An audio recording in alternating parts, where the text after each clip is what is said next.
And here we go! Friday, September 16th, 2022. Ermanni and Edwards with Maz Ryan. Ermanni and Braylon Edwards, good afternoon to you. What's up, my guy? Can I first say, quickly, what I do wrong? Jeremy, JB. you know what's up.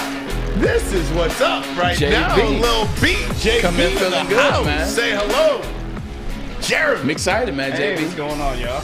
Yes. Good deal in the building, man. Obviously, now JB is full-time with us, so we welcome our brother. He heard him do his first read the other day. Guess what? The fun don't stop. He's on it today. But I'm excited, Ryan Ermanni, for this weekend. Do you know why? Why, Braylon It's been Edwards? so many moving parts in the last couple of weeks, man. I'm busy on Saturday. I'm busy on Friday. It's this event. It's this dinner. And all things are good. And I appreciate being busy. It means people care about me. It means I got things going on. So I appreciate being busy. But it's tiresome. So you're tired. It's the first week. I don't have anything to do tonight. I don't have anything to do tomorrow besides Grandma's birthday party. Happy 80th birthday to my grandmother, Mary. Happy birthday. 80 years young, 80 years baby. young, baby. And she is amazing. I can't wait to talk about the Prime situation because she's one of my my lobbyists for it.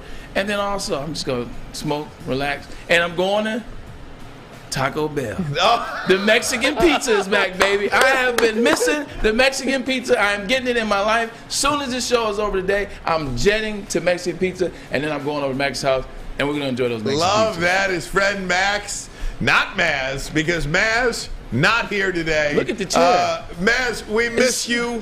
We love you. The empty chair just So feels lonely. unfulfilled. It is the Ermanni and Edwards with the Maz show. Well, without. Or as Drew Lane says, as part of Maz's Thursday appearance over there on the Drew and Mike show, with Maz. Why do they give him so much stuff? Because it's so small. The font is just so small, but it's all good. We miss you, Maz. He is attending a wedding this weekend from family back in Jersey, so have a great weekend. Tom Mazaway. We talked yesterday, Braylon, about Tom Mazaway being one of the hardest working guys in the industry. Yeah. In New Jersey this morning, Still doing the... sent us the rundown for today. Still putting it down. So thanks, Tom Mazaway. Braylon Edwards, big show for you today. Lions in Washington, Michigan, UConn, MSU, and Washington. We'll do our picks, but we have to begin today with Thursday night football. Are you kidding me? The Kansas City Chiefs, Kansas City, 27-24 winners over Justin Herbert and the Los Angeles Chargers. First and foremost, before we get to the game, Bray, Amazon Prime Video got the game last night, their debut. Yeah, everybody's making all this, man. Listen here. I understand as it relates to the actual broadcast itself. Maybe in the beginning you try to click on Amazon, maybe it buffers a little bit. People were making this a huge deal. Oh my God, it's so hard to get to. I didn't understand where to go. When I got there, I had to click on this screen, and then it buffered a little bit. Then I had to wait to get to this thing, and I had to hit another screen. Shut up. Because all of you guys have Prime. All of you guys stream something on Prime. I bet 35% of the people watching the game last night watched Lord of the Rings. You know how to get the Lord of the Rings on Thursday, don't you? You know how to order packages. Half the people talk about, well, I didn't know if I had Prime. You see those white packages with the light blue Prime on your doorsteps that people try to steal on your ring? That's called Prime. That means you have Prime. It wasn't that hard to get to. My grandmother, whose birthday is tomorrow, she will be turning 80. Sorry to put your business out there, Grandma. She knows how to get to Amazon Prime. Everybody knows how to get to Amazon Prime, except for all of a sudden when it's time to use the app for the game. I call baloney. If you got 2 days shipping, you got Prime Video. 100, and there it is. And it's very simple. Just like you trying to watch a movie. You know how to get to Prime when you want to watch a movie, don't you? Right. The only gripe that I had about it was the audio. I thought that you couldn't really hear Arrowhead. Like, Arrowhead was jumping. I've played at Arrowhead at night. It is one of the loudest stadiums. It actually is one of the only arenas in the NFL that rival college, and you heard Kurt Herbstreit say that. But I couldn't hear that with the broadcast. I didn't get the vibe that I was watching a huge game. Like, that was my only gripe, and then being able to go back and forth from doing commercials. As you mentioned the crowd noise, No. I didn't realize that until you just said it. I felt like there was something missing from last night's broadcast, and that may have been it, Yep. Braylon. Arrowhead Stadium in Kansas City might be the largest. Well, I was going to say the loudest. Only behind Century League in Seattle. In Seattle. Certainly a top 5 stadium in the National Football League. Yeah. Top 2 stadium. I didn't feel like I was at the game, in the crowd, at the stadium, like so many other broadcasts that you hear on, CBS or Fox or ESPN or the like. But you mentioned this too. Here's the one aspect of the game I don't like about watching Notre Dame football on Peacock or watching Thursday Night Football on Prime Video. And it's simply the ability to go back and forth. Yeah. When there is a commercial break, you are locked in on that commercial unless, and it's okay to do this, right? I mean, nobody's dying. To X out of the app and into something else is a little bit of a headache. Or at the very least, it's not something that we're used to. When there's a commercial, you flip over to something else. Yeah. When it's on the streaming service, Prime Video, Peacock, what have you, you feel a little bit locked into that channel through a commercial break. Yeah, you definitely feel locked into the channel. I can definitely understand and give you that.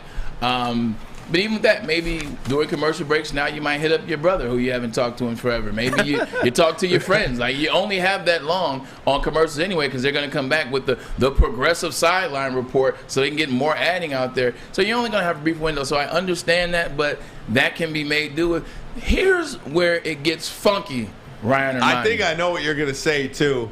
I don't like, and what I feel is going to happen with the Amazon Prime ad manipulation. That's something I'm worried about. They're going to get the algorithm. Explain that. They're going to be able to understand what each individual is ordering in their Prime account. So they're going to know that you're watching the game. They know what you they know what you order, the typical things you buy off Prime. So now those are going to be the ads that you start to see as you're watching the game. You're going to be looking at stuff like, damn, that hoodie is fire. I'm gonna go to Amazon and get that hoodie. No, you'll just be able to use your remote. Oh, exactly. You'll right be on able your to click. television. 100%. Like, that's what I'm scared of, is the algorithm manipulation of ads. That's the thing I'm scared of. And you love, I was following your Twitter last night too, you love the mic flag. Oh, Braylon. my God. That goofy looking stuff.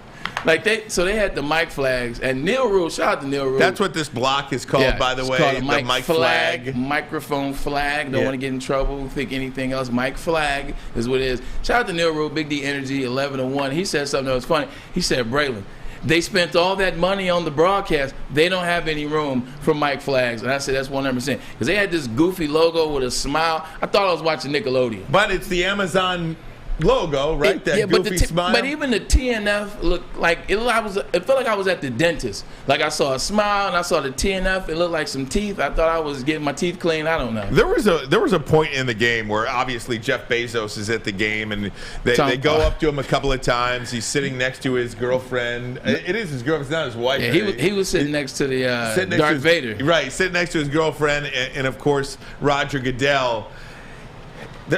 That was the dark side, by the way. This is so silly, but I was trying to figure out what they were talking about.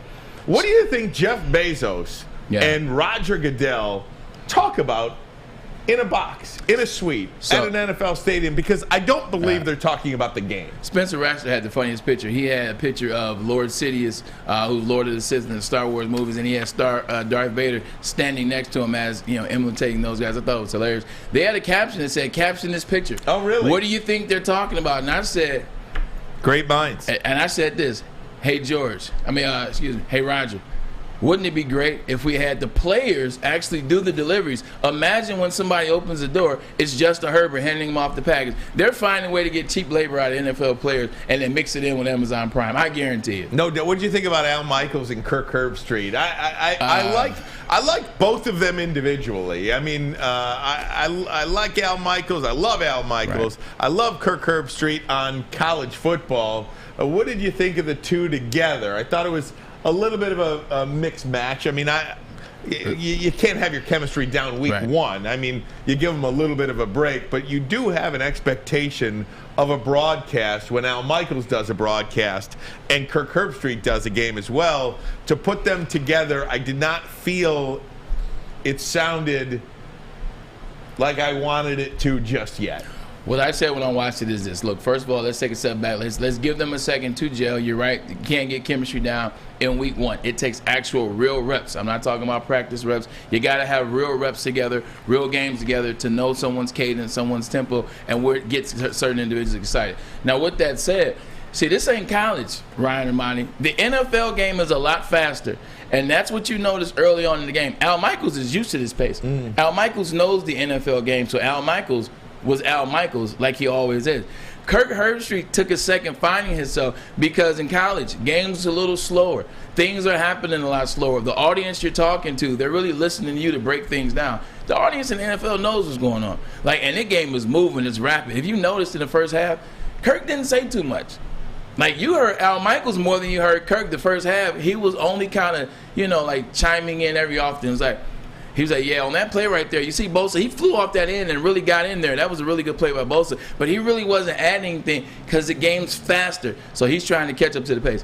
He did catch up to the pace a little bit in the second half. It did get better. It's going to take them some time.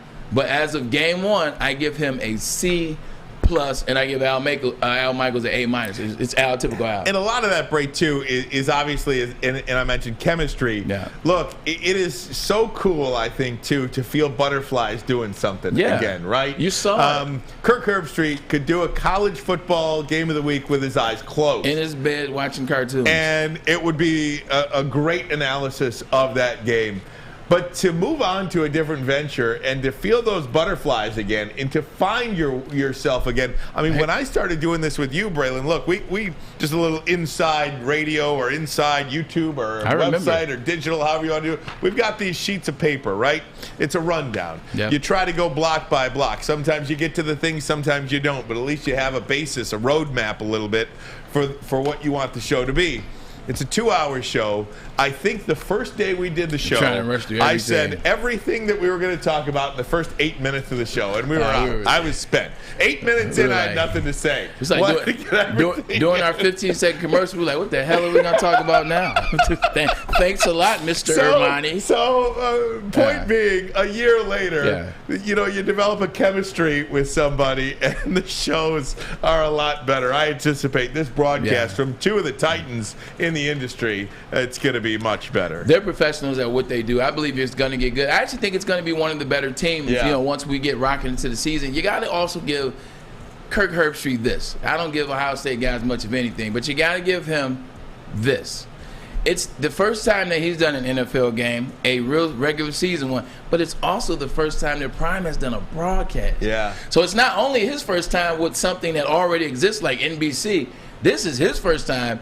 And it's their first time, so he's like, I really can't F this up. Right. So there was a ton of pressure on him. I think he's settled into it. I don't want to give him some credit. Actually, I'll pull back and give him a B-. But I think they could be good. Prime Vision is the way to go if you're going to watch the Prime cast. That Prime Vision was real sweet. Game kind of zoomed out, so they had the game in, but they were showing receiver routes. They were showing back-end secondary coverage. They were showing feeds of the running back in the backfield. That's the way to watch the game. If you're watching Prime. We will certainly talk Lions and Commanders, Michigan, UConn, Michigan State, and Washington. I do want to touch a little bit about what happened on the field last night. One of our guys making a huge impact. Ooh. Tell you what that is coming up next. But first, a message from Gypsy Vodka. The summer is over, but the Gypsy Vodka Mulligan is still here. 8% alcohol seltzer, and it is 8%, ladies and gentlemen. So don't play around like it is a 5. Mango, iced tea, lemonade are the flavors, and they got it right. When I say they, I'm talking about the guys from the Green and White. Adam and Mike, you got this right. We got to stay in state. Support in-state Michigan distillers. Gypsy Vodka, they created another legend. Be safe with it. If you're going to drink responsibly. Detroit's downtown summer playground is back. Open all summer long, the Monroe Street Midway. Enjoy roller skating, free Wi-Fi, food trucks, art installations, and so much more. Don't forget to take advantage of the basketball court, putt-putt, and, of course, family programming all summer long. All art installations are done by Detroit artists, and it's a fun, safe event from people 1 to 100. Go to deckedoutdetroit.com. You don't have to go to the beach, man. You don't have to get your butt crack full of sand. You just need a little chili peppers, man, to get that glowing beach chili peppers tan. Woo! With 26 locations in the Metro Detroit area and more coming, Chili Peppers Tanning is where you'll find the cleanest salons in the D. Join the Pepper Club for the best deals on unlimited tanning. Head to chilipepperstanning.com. You just need a little chili peppers, man. Get a shot up. This is for the win. All of Detroit's sports teams live on Woodward. All of Detroit's sports coverage lives on Woodward Sports. Driving the best in Detroit sports coverage. The Academy of Warren. Are you interested in expanding your career and making a difference in your community? Absolutely. Well, Academy of Warren is professionals that have a passion for working with students from K through 8 in the K through 8 department and much more. For more information on how to apply, call us at 586-552-8010 or visit academyofwarren.net. .net. Academy Warren. Welcome back, Woodward Academy Sports of Network. Ermanni and Edwards with Maz. Maz out today. Braylon and I talking about Thursday Night Football. Chargers lose to the Chiefs. A game that I feel like Los Angeles had in hand most of the game, but just couldn't pull away from Kansas City. Ultimately, 27-24 winners are the Chiefs. They improved to 2-0. Seem to be the king of the AFC West. Still Braylon, but do you like the Chargers still? Patrick Mahomes is still the king of the AFC. In order to be the man, you gotta beat the man. Okay, you gotta do it, and you gotta do it consistently. So you gotta get that done. So he won the game. Kudos to the Chiefs. I told you to take the Chiefs. You guys didn't listen to me. It's neither here nor there. The Chiefs win. But let's examine that win for a second, Ryan and Monty. Yesterday, watching the game was the first time I actually believed that Patrick Mahomes and the Kansas City Chiefs, they missed Tyreek Hill. Sky Moore, draft him, and they say this guy can be the guy. How many targets did he get yesterday? None. Juju Smith-Schuster, he's the guy they bring in. Hey, we add this guy and mix him with this guy. How many catches did he have? Don't worry, I'll tell you. He had 3. Valdez-Scantling, we bought this guy over. We know he can take the top off the coverage. He'll be the speedy guy to replace Tyreek Hill. Baloney. Yesterday, you're watching that game. If Asante Samuel Jr. doesn't drop a pick 6, it's a whole different game. If Justin Herbert would have taken that next step, and what I mean by that next step, he played amazing in that game. He did something, too, that we need to see out of young quarterbacks. When you look at Justin Herbert, Ryan and Monty, what do you see? You see a guy with beautiful flowing hair. He's 6'6". He's a white boy off the West Coast. You think of Surfer. The movie Point Break comes to mind. So you don't think toughness when you think of a Pac-12 quarterback, do you? No, and that's why I think a couple of years ago, people were talking about Tua Tagovailoa here in Detroit and not Justin Herbert. What did you see at the end of that game last night? You saw toughness. You saw that Matt Stafford going in there with the dislocated shoulder and throwing a touchdown and winning that game. You saw that. So kudos to him. He's at that next level. The level he's got to get to now, Ryan, he's got to take the lead and put the foot to the pedal, to the metal. Literally, they were up 10-0, and he misses those throws on first, second, and third down to Joshua Palmer, who he will later connect with in the game. You got to take that next step, and I believe he's not quite there. But that Chiefs team, before going into the game, I had the Buffalo Bills 1, I had the Chiefs 1B, and I had the Chargers. After that game, thinking about who was injured, who went out. Think about the second half. Left tackle gets injured. Right guard gets injured. And they still fight to the end. I got the Buffalo Bills 1, the Chargers 2, and the Kansas City Chiefs 3. A lot to chew on there, and I'll go point by point. We can have a discussion about it, Bray. First and foremost, the toughness out of Justin Herbert. Got crushed. And did you see who crushed him? Our guy, Mike Dana, who sat in Maz's chair. We had a long conversation. I actually just texted with him right now. He got right back to me. He's going to be on the show real soon. We're going to try to get him on next week. But Mike Dana from De La Salle, Warren De La Salle, he was the guy that really got after Herbert and injured his ribs, Herbert. But I want to ask you about Herbert, Bray. I was thinking last night as this thing is going on, I was thinking about Denny Green. Yeah. If you want to crown him, then crown him. Yeah. Have we crowned Justin Herbert a little too soon? Yes. Yes, I think so. Watching him last night, that was a game that I think he needed more than anything else. This is what we do as analysts, as fans, as people on social media, anybody commenting. This is what we do. You're so eager for the next thing. Mm-hmm. Everybody overlooks what's currently in place. Everybody looks what hasn't been dethroned. Like everybody already crowns Josh Allen and the Buffalo Bills. Who have they lost to the last 2 years in the playoffs? Don't worry, I'll wait. It's the Kansas City Chiefs. They have not beat the Chiefs in the playoffs. Mm-hmm. You can say coin toss this and coin toss that. They lost. They lost the game last playoffs and the playoffs before that. Same thing with Justin Herbert. He's the best quarterback. He's the best talent. He's this. Now, he may be one of the best talents. Like, I don't think there's anybody in the league that can make the throws that Justin Herbert can make. Maybe Patrick Mahomes. Maybe Patrick Mahomes. But with that being said, I haven't seen him win the games that he's needed to win in the clutch. I haven't seen him get to the playoffs. I haven't seen him take that next step. When the score was 10-0 and you guys had the ball, this is your opportunity to say, hey, you know what? I've been training all year long for this moment. I told everybody, or if I didn't tell you, I believe when everybody said I was the next guy. I believe when everybody said that I was going to win MVP this year. I believe when everybody said, watch out for the Chargers in the AFC West. That's your moment to not miss those throws. Patrick Mahomes is not missing that throw. Josh Allen's not missing that throw. Aaron Rodgers is not missing that throw. Well, at least not in the regular season. The quarterbacks that are up there on that mountain, they're not missing that throw. He's got to make some of those throws. What is it about us as sports fans? Look, Patrick Mahomes is not 40 years old. Yeah. He's not 38 years old. Dude is 26 years old. He's flat out the best quarterback in the NFL today. And why are we looking past him for Josh Allen, for Justin Herbert, for anybody other than Patrick Mahomes? I don't get it. And I'm guilty of it. I'm just as guilty as the next fan. Ryan, we are a society conditioned to want the next thing, and we want it as soon as we get the new thing. As soon as you get your brand new iPhone, what are you instantly talking about? iPhone 14. Exactly. As soon as there's a new restaurant that comes up in Birmingham or in Grosse Pointe or West Bloomfield, what are we talking about? That restaurant? The next restaurant that's supposed to open. We're such looking for, here's a song. Yo, this new artist is fire. Okay, yeah, this music is good. 2 days later, man, but doesn't he have another young guy on his label that's coming up that's also doing some music with him? We always want the next thing while we have something great. You got to start overlooking things, man. Look at these teams that are overlooking certain things. You don't think they wish they had Tariq back? You don't think they wish they had Devontae Adams back? You don't wish in Tennessee they still had A.J. Brown? No, this next guy, Treylon Burks, yeah, he's going to be the next A.J. Brown. Well, you had A.J. Brown. It's incredible stuff, man. It is incredible stuff.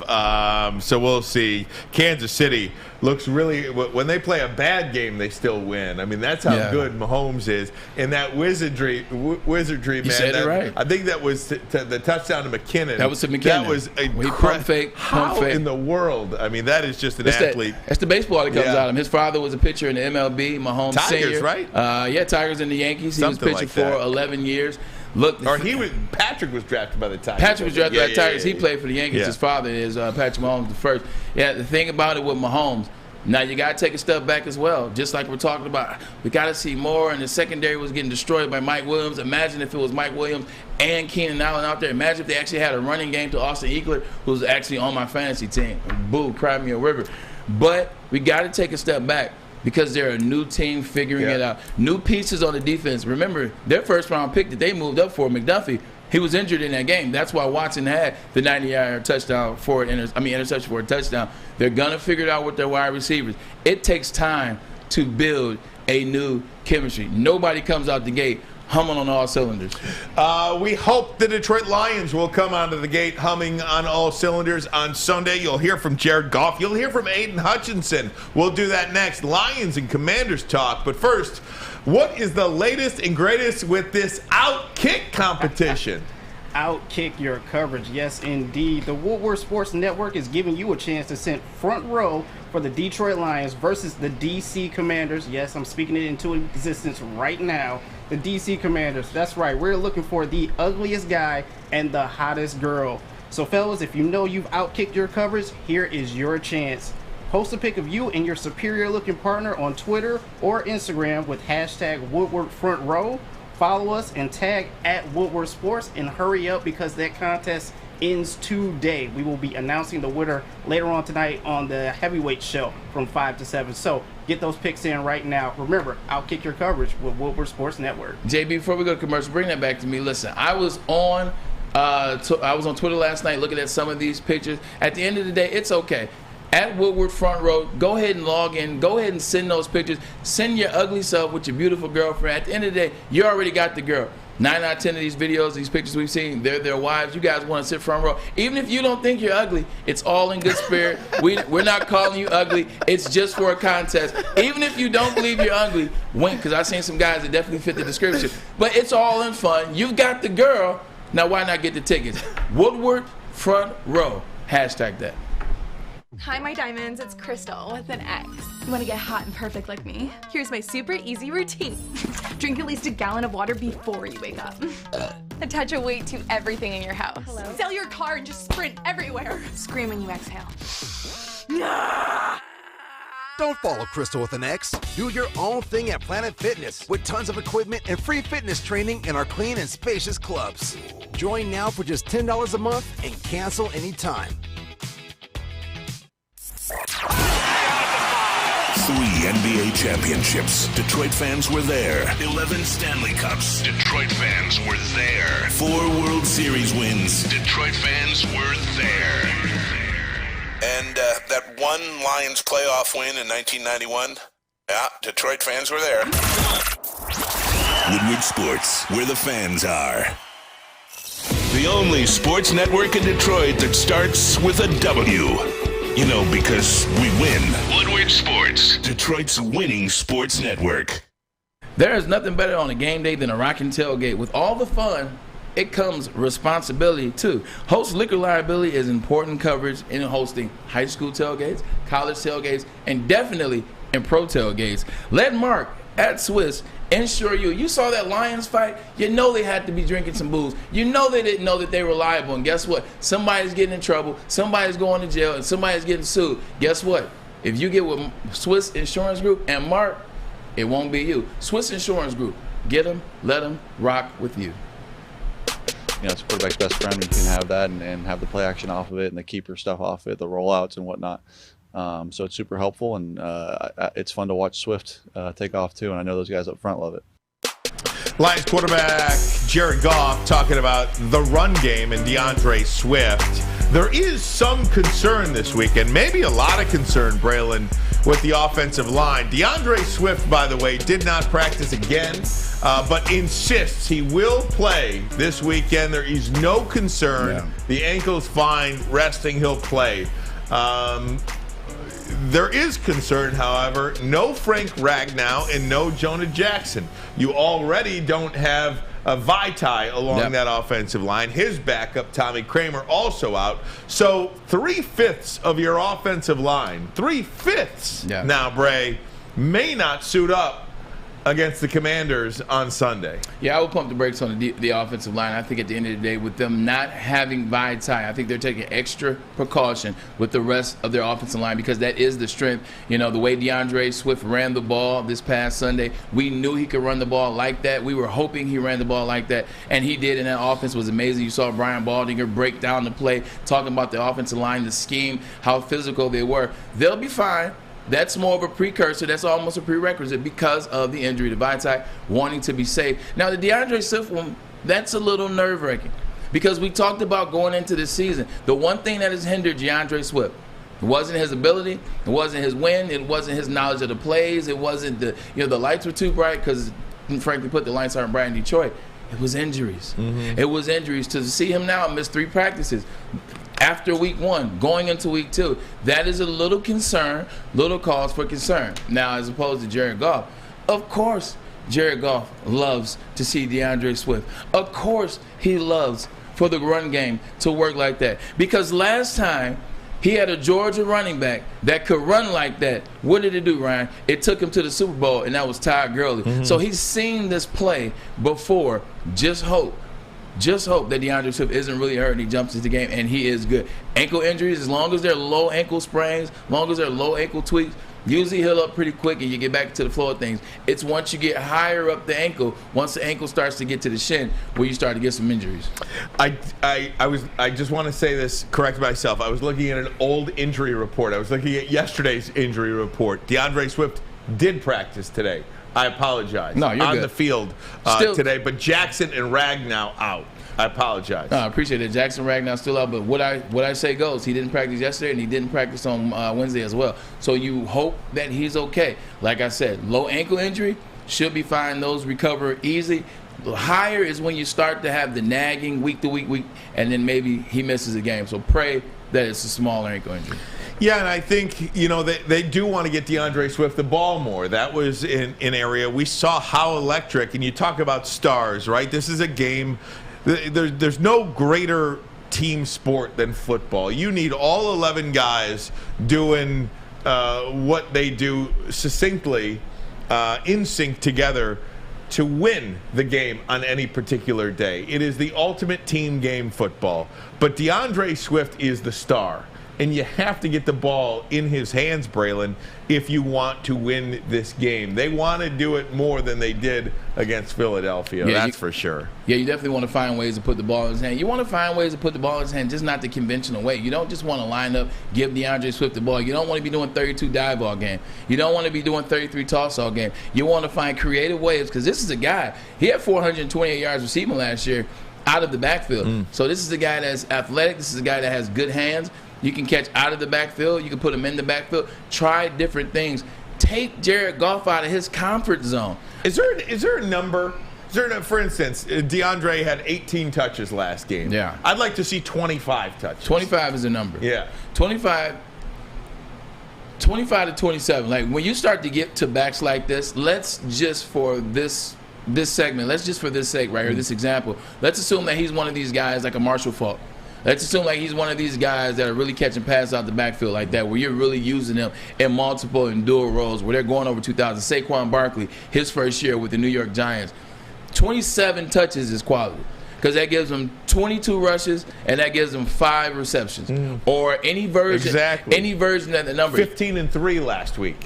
See, that's where I have a problem. I need my back DeAndre Swift, because he's not a small guy. You see his father? Okay, you see where he comes from? I need DeAndre Swift to be getting 20 touches at the running back position and at least 5 touches at the receiver position, or moving him out of the backfield, because he is that gifted and he is that skilled, and he can create damages and mismatches. Imagine putting DeAndre Swift on their linebacker in the flats. Come on now. I'm going to tell you something that you already know, but if the Lions are going to win this football game against the Commanders, one thing they cannot do is drop 5 passes. Last week they had 5 or even 6 dropped passes amongst their wide receiver core. You spent a lot of money.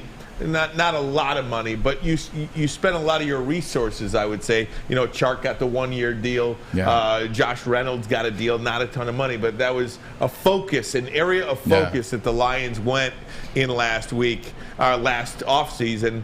And those guys, they can't be dropping passes like that. You get behind the sticks on a set of downs. Man. That is the difference between winning and losing games when you don't have a whole lot of talent. Your margin for error to win and lose games is you can't overcome a lot of mistakes. Dan Campbell talked about that post-game against Philadelphia Eagles, and even into Monday. You have to clean up some of these things that you did wrong in the first game, self-inflicted negatives. You talk about them all the time. When you're a team like the Detroit Lions, you're trying to take that next step where you're not there yet. By no means are you the Chargers. By no means are you the Vikings. By no means are you these teams that are already on the level to where they can make mistakes and still win games. You saw a ton of mistakes made by the Chiefs, and they still beat the Los Angeles Chargers. You can't make those type of mistakes as the Detroit Lions, and those are things you can control. We talked about the strongest positions on this team, and they were as follows. It was the offensive line was 1, and the wide receiver court should have been number 2. That's what we said. You guys got to step up. We know that Amon-Ra St. Brown can catch ball passes in traffic. We know that he doesn't drop passes. Last year he had 1 drop in all of the season. This year, come on, Amon-Ra. You said you want to take that next step. This year you said you want to do yards after catch. Well, yards after catch, you know where you have to start before you go yards after catch? got to catch the ball first before you get yards after catch. DJ Chark, you pay him on the outside, the guy that made the Pro Bowl, got to see catches. We can't be dropping. You guys are the engine driving this machine, driving this vehicle right now. So you guys got to step it up, man. You guys are going to help. Because if you start doing things like that, not making easy passes, not completing easy passes, now you frustrate Jared Goff. Jared Goff is not Patrick Mahomes. Jared Goff is not Justin Herbert. He's not Kirk Cousins. He's not these quarterbacks that you're going to drop passes, he's going to forget about. You guys will be good, and he'll come back and make another play. He'll find another play. He'll bail you out. He's not going to bail you out if you consistently drop passes on him. You got to help the guy out. If you are watching on YouTube, go ahead and hit that like button for us. We appreciate everybody in the chat. Also, woodwardsports.com, an easy, quick way to get everything you need from Woodward Sports. Lots of great content on there as well. Blogs, videos, different portions of shows, full shows, everything you need in one spot, woodwardsports.com. Again, if you are watching on YouTube, however, hit that like button. Subscribe to Woodward Sports, coming up on 32,000 subscribers on this platform. We certainly appreciate that. And we would appreciate it if Aidan Hutchinson would get to the quarterback this week. You'll hear from him next what he thought about his debut and what Braylon thinks.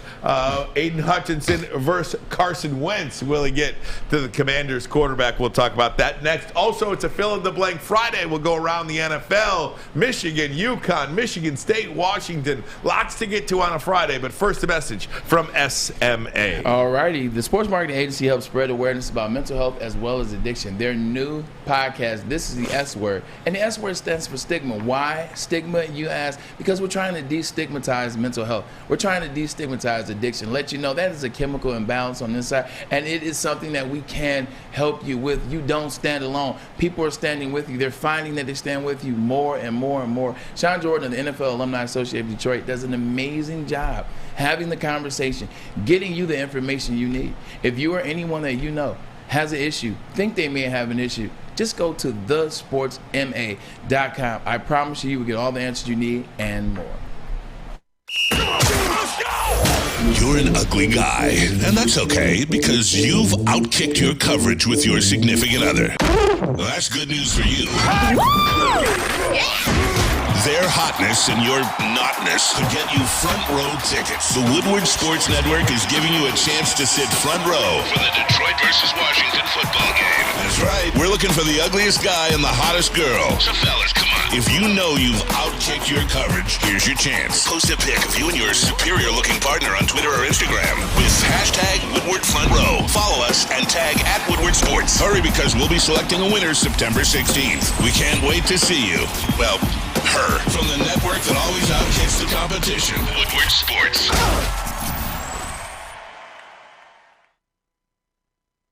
Life is full of hard choices. We're here to make one of life's biggest decisions as simple as possible. My name is Christina Gennari, and for over 20 years, I've helped hundreds of families buy and sell homes. We cover all of Metro Detroit and more, from large luxury homes to starter homes. We will work hard to make sure that you get the home of your dreams. So if you're in the market today or even thinking about buying or selling in the future, make the obvious choice. Christina Gennari, the obvious choice in real estate. Visit us at soldchristina.com today. Fellas, let's be honest. We like things to be easy. We like simple stuff, like sports 7 days a week. We like things uncomplicated, like Lady Jane's Haircuts for Men. Open 10 to 8, 7 days a week. Walk in anytime. Sign in, sit down, watch your favorite team play, and before you know it, your hair will be game ready. Open 10 to 8, 7 days a week. Walk in anytime. Lady Jane's Haircuts for Men. It's wicked awesome. We aren't quite sure if they consume more beer or sports. Either way, the heavyweights are here. Live on Woodward Sports, daily 5 to 7 p.m. At Big Frog, Ribbit. Get a free Woodward Sports t-shirt. That's right, Free Woodward Sports t-shirt all month long at Big Frog in Novi. Just stop in and tell them we sent you, and they will print you one right on the spot. So go to Big Frog Novi today and get your free t-shirt, or visit them online at bigfrog.com/Novi. Novi. Yeah, it was fun, and to be home for my NFL debut was fun. You know, I mean, that it was with the sold-out crowd. It was rocking in there when we were playing well. So it was really cool, to be honest with you. He doesn't look like a guy that's worried. Braylon Edwards, Aidan Hutchinson. Do you remember your first game, by the way? Do you remember it at all? I'm sorry, I was looking at these stats. You know what? I actually do remember my first game. Do you remember who you played? Does it matter preseason or regular season? No, regular season. I was going to say preseason, it was here. Yeah. Preseason, first game was actually here. Scored a game-winning touchdown. Look at that. Yeah, on Mike Echols, who went to Wisconsin, so you know there was some Big Ten blood. First game we played against Cincinnati my first year. It was in Cleveland. We lost to Cincinnati. I think I had 3 catches for 40 yards. It was nothing crazy. That's back with the old school coaches that didn't want to start the young guy. That was the Romeo Cornell way. Don't get me started about that. But yeah, there's a lot of nervous energy. I mean, there's a lot of nervous energy. You want to be the guy that people drafted. Mm-hmm. You want to be the guy that went 3rd overall. Aidan Hutchinson wants to be the guy that went 2nd overall. Not only did he get drafted 2nd overall, he got drafted 2nd overall at home. Right. So there's Michigan pressure. There's Detroit pressure. So I'm glad, if you pay attention to Dan Campbell, they do a really good job of just letting him relax and letting him be chill and conveying to him that we know he's the one and we know he's the guy. So you got to give them some credit. But he wants to get on the board. Like, he would have loved to grab Jalen Hurts and get a sack and get that out the way. I mean, coming into this game against the Washington Commanders, guess who played them last week? The number 1 pick overall, Trayvon Walker. Guess what Trayvon Walker did? He ate. He had a sack. He had an interception for a touchdown. He had 3 tackles. So don't you think for 1 second that Aidan Hutchinson is not looking at that film and licking his chops, saying, if this guy did that, because don't forget, most people had Aidan Hutchinson graded out as the number 1 player in the draft, which means they had him graded above Trayvon Walker. So if you saw Trayvon Walker do that, everyone is expecting 97 to eat as well. And you look at the left tackle for Washington. Look, he's not going up against Tony Baselli, for lack of a better way to say it. Who just got Hall of Fame last year. Good pull by you. Charles Leno, former Bear who was cut by the Bears, signed a 1-year, $5 million deal with Washington, ultimately given a 3-year deal since he initially signed. But this is a player that Aidan Hutchinson should beat. And he should get to the quarterback. He should get to Carson Wentz. You're drafted number 2 for a reason. Yeah. To get to the quarterback. And this is a game where you get to the quarterback against a guy like this. No disrespect to Charles Leno, but again, he's not some Pro Bowl crazy Hall of Fame left tackle that you're going up against. Listen, go win those one-on-one matchups. Listen, we are not in the business of saying I'm sorry and apologize to guys when we're telling the truth. He is not the guy that is going to be left tackle or right tackle number 1 in this league that should be stopping Aidan Hutchinson at the point of attack. He is just not. So I don't apologize to Leno. You want me to apologize? Go out there and stop 97. 97's got to make some plays in this game. If you saw Trayvon Walker, when they got pushed to Carson Wentz, because Carson Wentz kind of started off picking these guys apart. Carson Wentz, for the first, I would say, 2.5 quarters of this game last week, he looked good against Jacksonville's defense. But once they started getting pressure to him, once they started getting around him, started getting nervous, he turned into Carson Wentz from the Jacksonville Jaguars game in Week 18 last year. You got to get pressure on him. As soon as Trayvon Walker and that defensive line that is the Jacksonville Jaguars, they started getting pressure, started getting picks, started getting dancing and shuffling in the pocket by Carson Wentz. Just imagine that with the noise that Ford Field will have this coming Sunday. Let me ask you this question. And the NFL came out, we talked about this a little bit earlier in the week. The NFL came out and said the officials got it wrong. There was an incomplete pass by Jalen Hurts. It should have been called intentional grounding. If that was the case, Aidan Hutchinson would have been credited with a sack. Would we be talking about Aidan Hutchinson differently if that call that was missed, according to the NFL, would we be talking about his debut differently if he had that one under the sack totals? No, because he over-pursued in his lanes too much in the game for me. I think he over-pursued. You saw the same thing on the other side of Charles Harris. That's why Jalen Hurts was able to get through the middle and just take the freak off. Not to mention the linebacking play was average with the exception of Rodrigo for the 49 plays that he was in. But no, I don't think we'd be saying the same thing. I think you would still have him over-pursuing at times. I think you would still have him not disciplined, not being disciplined in the running game, in the rushing game. He's got to be more disciplined, play at the point of attack, but he can't keep rushing up fields like he's shot out of a cannon. You know the game, Aidan Hutchinson. You played against some quarterbacks that can run. Now you don't have to play against one that can run. Take your time. Remember your technique. Remember what you did towards the end of last season in Michigan, and remember what had guys raving and talking about you in training camp and what we watched on Hard Knocks after week 1 of Hard Knocks. Be that guy. Former Super Bowl champion with the Washington football team, Doc Walker, was on locally yesterday, and he had talked about, Braylon, how the Commanders' receivers are as good a receiving unit as he has seen in Washington in quite some time, led by Terry McLaurin, Jahan Dotson, Curtis Samuel. They've got some good ones, and collectively together they're a really solid unit. How do you feel defensively in the defensive back end that guys like Jeff Okudah, Amani Oruwariye, who is banged up this week, will he play? We still don't know whether he will play. Will Harris be out there? Just don't know how that goes, but you have to like what you've seen at least a little bit from the Lions secondary, specifically Jeff Okudah. Yeah, Jeff Okudah played well last game. Amani Oruwariye is the guy pretty much that got ate up the most as it relates to A.J. Brown. Jeff Okudah got a couple times he missed some plays, but played well for the most part. Those guys are going to have to step up. That's what happens in the NFL. You know, for only so long can you say, Ryan, well, you know what, the DBs they're trying to figure it out. Or this is only his second year. Well, this is his third year. You know, he's coming off an injury. Look, you guys are DB1, DB2 now for the Detroit Lions. You guys got to make some plays. Because as you cover guys, it makes it harder for Carson Wentz to get the ball out of his hands faster. They have that pitch clock in the NFL as it relates to quarterbacks. Mm-hmm. You look at that clock. Faster you can get that ball out, that's how you keep from interception. That's how you keep those guys that are coming off that edge that are trying to tear the quarterback a new you-know-what. That's how you keep them at bay. That's how you keep them off. When you can't cover anybody, they can just throw to whenever the spots that they want to and keep those guys out the loop. When they're covering guys, when they make it hard for Jahan Dotson, keep in mind he's only year 1.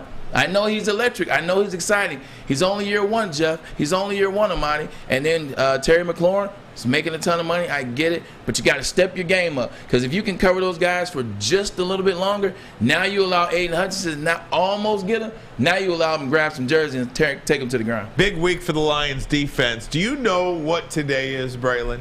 It's Friday. Do you know what that means? It's time to get... It is a fill-in-the-blank Friday. Oh, my gosh. A fill-in-the-blank Friday. Fill in the blank. Fill in the blank. Fill in the blank. Friday. We will do that next. But first, a message from the Folding Warehouse. You got a mic? There we go. Folding Warehouse. Noni, Hut, and Chris, man, they have an amazing thing going on down at the Folding Warehouse. Also home of the mystery beer machine. What kind of beer did you get, Braylon, on the mystery beer? I'm a black man with a beard, man. I got a Colt 45, baby. I got a Colt 45. Literally the Colt 45 I literally got a Colt 45. Beer. But you know what? It's Billy D. Williams. I can't be upset with that. Anytime you want to come down there, the lanes are amazing. The place is large. Parties. Guess what? One of the best things you can do about it, you can bring in your own food and bowl. Mystery. Hey, also, drinks are cheap. Have a good price on the drink. So much fun. Hey, Ryan, did you have fun? You're a freaking pro. I just want you to know that. Hey, you know where the champ's there, right? You're a freaking pro. You know where the champ's there, right? The champ is here. Hey, man, you knock it off, man. Come on down to the Folding Warehouse in Hamtramck. It is electric. It is fun, especially now. You can have a tailgate here. Fun place to be. Chris and Noni, we love you. It's a great day to get some Centron in your life. Okay. There it is. Centron. Here we go. Gotta grab the cranberry. Oh wait, it's 2 for $4. Gotta double up with the classic as well. Centron World, baby. Centron, available at select Krogers, and if you wanna know how, go to @CentronWorld.com. You get dope like me. You know what? Why wait?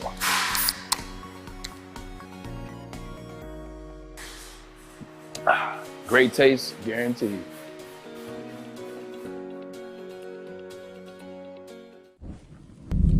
For a limited time only, all new burgers and loaded fries at Big Boy. It's not a Slim Jim, it's the Big Jim. The chili cheese is such a tease. Guess what else is new? The bacon blue. How about upgrading those fries? Chili cheese fries, baked potato fries, nacho fries, what will it be? Satisfy those taste buds at Big Boy. You have an opinion? Make sure it's seen and heard. Corner, jumper! Tweet us, hop on the YouTube chat, slide in the DMS at Woodward Sports on all social media. Planet Fitness. If you didn't know already, Planet Fitness is the official studio sponsor of Woodward Sports. Ooh, are they? Also home of the Judgment Free Zone, where you can work out for just $10 a month. Judgment. Or upgrade to the Black Card for unlimited guest privileges, hydro massages, and much, much more. Join Like in them club hydro today massages. or go to planetfitness.com. Planet. Planet I like Fitness. those hydro massages, man. They're thing of beauty. Absolutely. All right, so we are about to do our Friday segment, Fill in the Blank Friday. There's going to be a sentence with a blank there. And Who do we have reading? Who's reading? We will fill in the blank. Give us some music. Fletch JP, is going to different. play the role of Maz today. Maz usually Okay. reads the Fill in the Blank Friday, but Fletch is going to do his best Mazaway impersonation. Fletch, you have the floor, my friend. Bray. You need a microphone. It's my though. own opinion. I would love a microphone. There we go. There we go. All right. I wish I was Maz. I wish I could be like all Maz. you gotta do is keep saying Bray. But it's my opinion, Bray. It's just my opinion. It's I'm just my entitled. opinion. Well, It's a you're sports wrong. opinion. I love when he says you're wrong. Well, you're wrong. All right, go ahead. Alrighty, we'll go with the first fill in the blank for today. I'll come to Braylon first with this one. We're gonna go with the Lions defense will allow blank points versus the Commanders this weekend. 27. Ryan? 27. I'm going with 27. I like the wide receiver core. I like Carson Wentz. This is the reason why I go 27. I like the offense of the Detroit Lions. And what are the Detroit Lions good for? Spotting teams early. My 27 doesn't have to be a consistent game, but they're going to score 27. I'm going to go 28 because I think I think the Lions are going to need to score 30 or more to win the game, and I think they will. But 28. I'm going 28. Awesome. All right, we'll move on to number 2. We've got the player of the Lions versus Commanders. The player of the game for the Lions versus the Commanders on Sunday will be blank. I got a defensive one and an offensive one. Should I just have one? Whatever you want. On defense, I'm doing Montez Sweat. If you pay attention to week one, the Washington Commanders are ranked second in terms of quarterback pressures with 10 last week, and Montez Sweat had 3 of them for the Washington Commanders. So Montez Sweat, and on the offensive side, Terry McLaurin. Terry McLaurin is he deserves every penny he got and maybe even more. All right, I am going to go DeAndre Swift. I just think he is the Lions' best player, talent-wise. They're going to need him at his best. They're going to ride him to a victory. I'm going to go DeAndre Swift. Defensively, I'm going Aidan Hutchinson. I just talked about Charles Leno Jr. I think Aidan Hutchinson should win that matchup, and they do not have to face a quarterback like Jalen Hurts. Carson Wentz has bricks on his feet. Can I ask you a question? Yes. Based on how well DeAndre Swift ran the ball last week, based on what everybody's talking about, and also him having a little tweak of an ankle, don't you think that the Washington Commanders, because the Lions didn't do anything impressive as it relates to the passing the ball last week, don't you think they put more men in the box this week? If they do, then you got to use the weapons that you have on the outside. Amon-Ra St. Brown, DJ Chark, who got involved a lot last week, Josh Reynolds. Heaven forbid we have not even seen Quintez Cephas or Khalif Raymond. These are guys you got to get the ball to. Very good collective unit. Gotcha. I'm with you, Ryan, with Swift. Matched up against Maz in fantasy this week, and I'm leaning on Swift pretty hard for that pick. Alrighty, we'll move on to number 3. The blank will get upset in week 2. Can I go? I guarantee you we're going to say the same one. Who? You go first then. No, you go. I circle mine so you know if I tell the truth or not. I'm going to say the Rams. But I don't think it's an upset, though. Well, they're a 10-point favorite. Based off what but to your point, yes, in terms of the category, yeah, they're an upset. Double digit. That's the largest upset it's the largest spread of the week. I understand that. Watching that game last week, what I saw from Matt Stafford is the old Matt Stafford. Kevin O'Connell was gone. Last year, Kevin O'Connell was the offensive coordinator for the Los Angeles Rams. You can talk about how much Sean McVay and Matt Stafford watch film and yada, yada, yada. Well, it didn't look like it last week. You got a new offense. You got new players in that defense. That team isn't going to be as good as people think. Mark my words. They're going to look a lot bad. But as of right now, yes, it will be an upset. So I will take that. My apologies for cutting you off. All right, what do you got? The Bears. The Bears. But it's not going to be upset. You think they're going to upset the Packers? If the way in which this is worded, the Bears will get an upset. So basically, this is the team that is going to do the upsetting. Got it. So the Bears. Okay. The Bears will beat the Packers. I just don't believe in the Packers. I know it's going to take them some time to get together. Zadarius Smith on that defense is going to be the one that they don't pay attention to in terms of players they miss. The Bears will beat the Green Bay Packers. Got it. Awesome. Alrighty. Number 4. Like you mean it, Fletch. Like I mean it? Like all right. The mean game it. you can't wait to watch this NFL weekend is... I got to wait till Monday to watch it. It's only one because the game of the week obviously is over. So the Chargers and the Chiefs were the game of the week. That game is done. It's the Vikings and the Eagles. Many people have the Eagles possibly going to the NFC Championship, and who knows from there. The Vikings, everything I've said, I told you guys I believe in this team. They will win the North. Kings in the North will be the Vikings, and they're Vikings, so that even goes even better. But the thing about it, man, is they look damn good on defense as well. The Vikings and the Eagles, I don't know where I'm at now. The game that I can't wait to watch is a game I'm not going to be able to watch because it's on the same time as the Lions game. It is the Bucs and the Saints. Since Tom Brady joined the Tampa Bay Buccaneers, they have not beaten the New Orleans Saints in the regular season. While I have Tampa winning the Super Bowl this year, I also have Jameis Winston and the Saints winning that division with Brady and the Bucs being a wild card. I got the Saints in this one, and I just think this will be the game of the week. But hard to argue what you said too, Vikings and Eagles. No, but you want something crazy. There's nothing wrong with what you said because by my metrics, if I'm correct, Tampa Bay didn't win the division when they won the Super Bowl. Tampa Bay didn't win the division when they won the Super Bowl. The Saints won. And then they beat the Saints in the playoffs. So you're not far off with that comment. I just think what I saw of that defense is what I needed to see out of that defense last year, and they didn't show. And I think out of Tampa Town, man, he's got his boot thing back.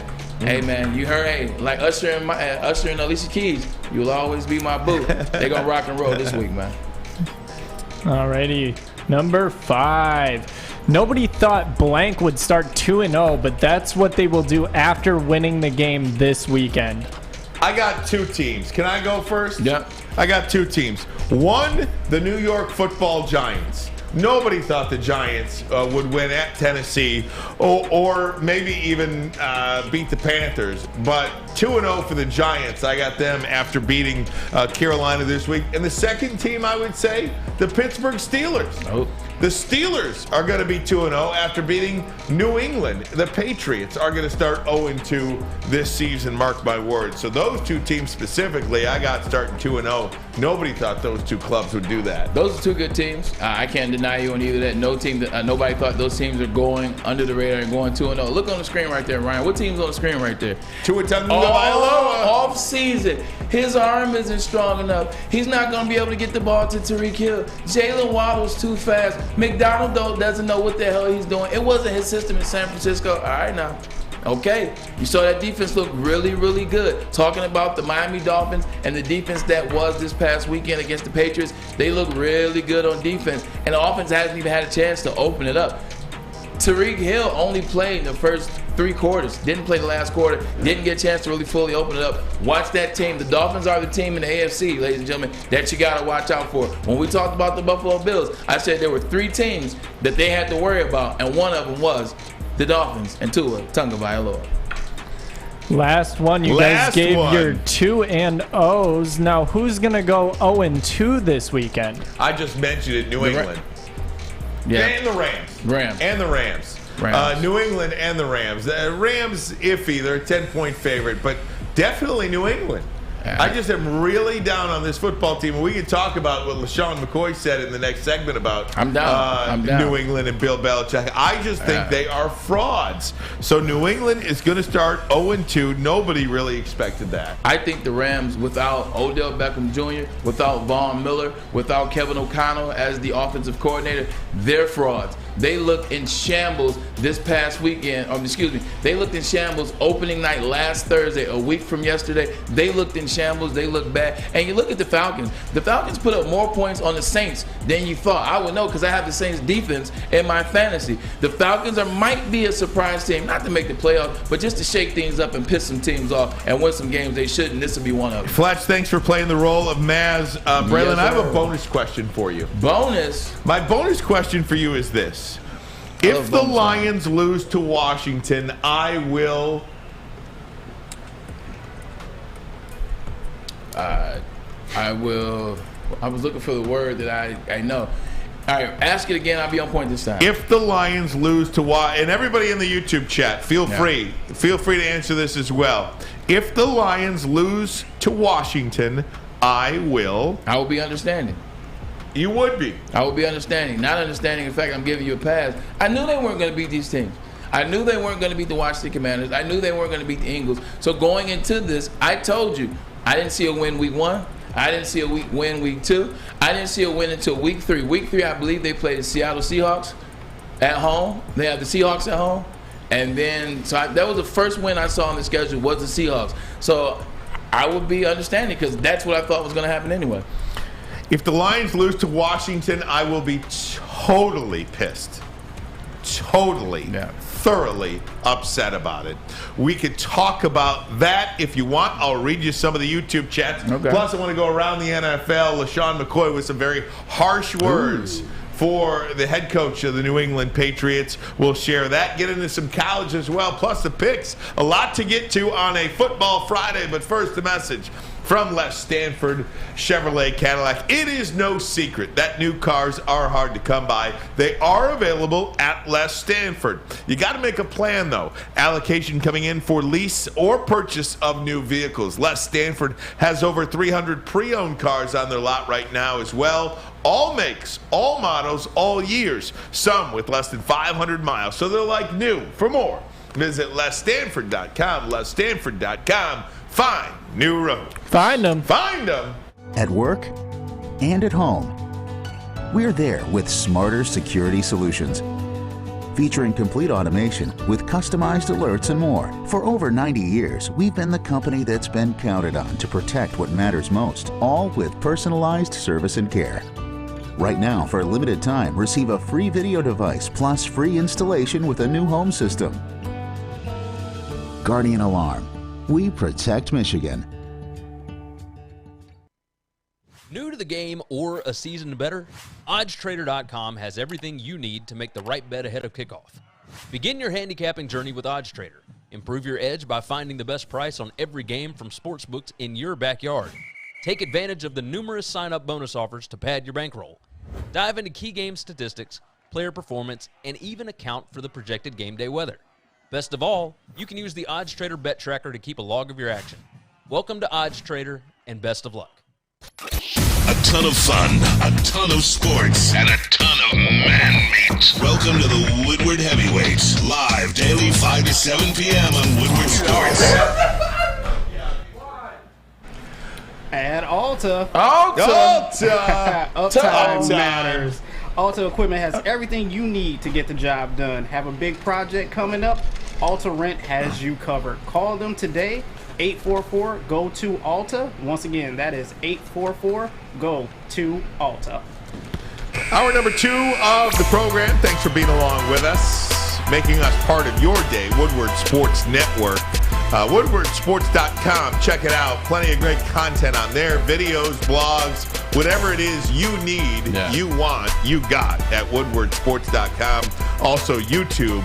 Our YouTube channel coming up on 32,000 subscribers, coming up on 50,000 followers on Twitter. Braylon, I asked before the break, if the Lions lose to Washington as part of our Fill in the Blank Friday, you will, or excuse me, if the Lions lose to Washington, I will, you said, you would. I would be understanding. Be understanding me. I said I'd be totally pissed. Some of the ones in the YouTube chat. If the Lions lose, I will finish the bottle of Gypsy by myself at the corn maze. That is Mike G. If the Lions lose, I'm trying to get to some of these because there's a bunch thrown in here. Let me start here. Sure. I will not be surprised. And to be honest, that's a good one. And the reason why I think that's a perfect one, and maybe let me say not understanding, because I think when I say I'm understanding, people are like, oh, you understand? You feel bad for him? No, I don't feel bad for him at all. I meant I would not be surprised. Let me approach I would panic some of these. Let me approach it from this standpoint, okay? Last year, the Detroit Lions, what was their record, Ryan Ermanni? 3. I'm going to play along with you. Just please play along. Yes, I'm going to play along with you. Play for along. The exercise of it only. Don't do it begrudgingly either. 3-13-1. What move on defense did they make in the offseason to get away from that defense that was so terrible? With the exception of drafting Aidan Hutchinson, what moves did they make? Crickets. They signed Tracy Walker, who was already on the team. Yep. That defense is the exact same. What did Dan Campbell tell you before the season started last year?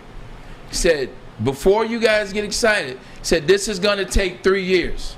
He said, this is going to be a 3-year process. He did not BS you. This is one reason why you love Dan Campbell. He doesn't BS you. He shoots you straight from the hip. They won 3 games last year, and they tied 1, and they lost 13. If this team wins 7 games, that is a 4-game improvement. For almost 5 because it's no tie. That's almost a 4.5-game improvement from where you guys were last year. That's a huge improvement with the same defense, with the exception of 2 players. It's the same. That is an improvement. So when what happened was everybody bought into that. And then after 3-13-1, you bought into, well, you know what? I see the identity. I see it changing. I see it going in the right direction.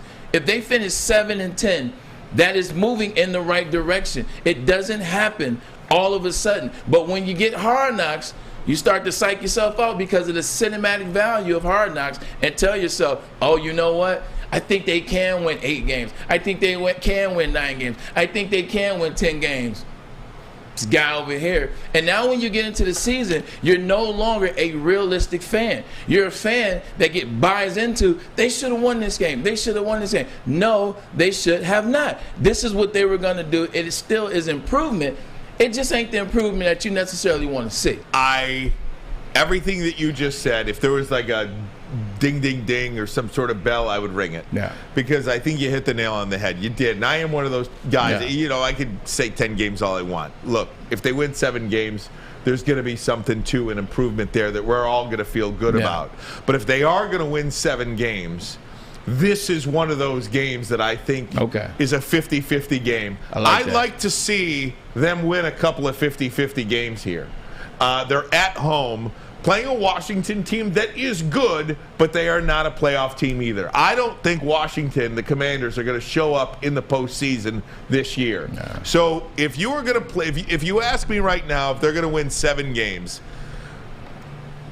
I would be happy if they beat teams at home that are not going to make the playoffs. Now, Washington may sneak in. But I'm just saying. But I agree with you. I understand right now, today, as it sits, and you look at the landscape of the NFC, I'll say that Washington is on the outside looking in. I would agree. If the Lions are going to win 7 games, one of the things, 7 or more games, one of the things that they have got to do is they have to win home games against non-playoff teams.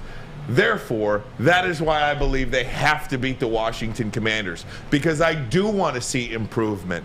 I do want to see wins, at least double their win total from a year ago. If they're going to get to 6, if they're going to get to 7, again, Braylon, they have to beat teams at home that are not going to make the playoffs. I don't believe Washington's a playoff team. And there's nothing wrong with that. When you watched Washington last week, who did they play against? They played against the Jacksonville Jaguars. When we asked the question after the season was over, for that February period through maybe March or June, or right after the draft kind of had gotten going, we asked the question, which franchise would you rather be? Would you rather be the Jacksonville Jaguars or would you rather be Detroit Lions? Everybody answered which franchise. Well, the Detroit Lions. Well, you watched the Jacksonville Jaguars play last week. The Jacksonville Jaguars should have beat the Washington Commanders. They should have won that game, but they didn't. Can't talk about what could have happened, what should have happened, but they had a real opportunity to win that game. And you told me the Lions are better than the Jaguars. So if they had that opportunity, if they had a chance to win, what the hell should the Detroit Lions have at home? I agree with you 100%. They definitely have more than a puncher's chance against the freaking Washington Commanders. You know, and again, not to look at the schedule, but if we are but not to look at the schedule, but to look at the schedule. You know, there are these games, right? Washington at home, not a playoff team. Seattle at home, not a playoff team. Miami and Green Bay, I believe both those teams are playoff teams. You know, Green Bay notwithstanding my take on that. Buffalo, a playoff team. So that's 3 home games where you're going to face 3 playoff opponents, essentially. Then Jacksonville at home. That's the 3rd win. Right. And the Bears later on. The Bears at home. So if you're going to get 7 wins, you play 4 games at home against non-playoff teams. And then this is where the second side of your comment comes in. This is when the second side of your prediction comes in, where maybe you even get to 8. This is where you get to 8. Not only do you have to beat teams at home, bleeding. That's all, folks. Not only do you have to beat teams at home that you should because they're not going to the playoffs, Ryan. You got to beat those teams on the road that aren't that good. Right. You got to start going to people's houses and kick their ass. My coach used to say this in Little League. He said, "You think we're gonna let somebody come in our house, kick in the door, take the TV, and walk out?" Right. That's how teams feel, but they can't necessarily protect that front door. I'm looking at the Panthers.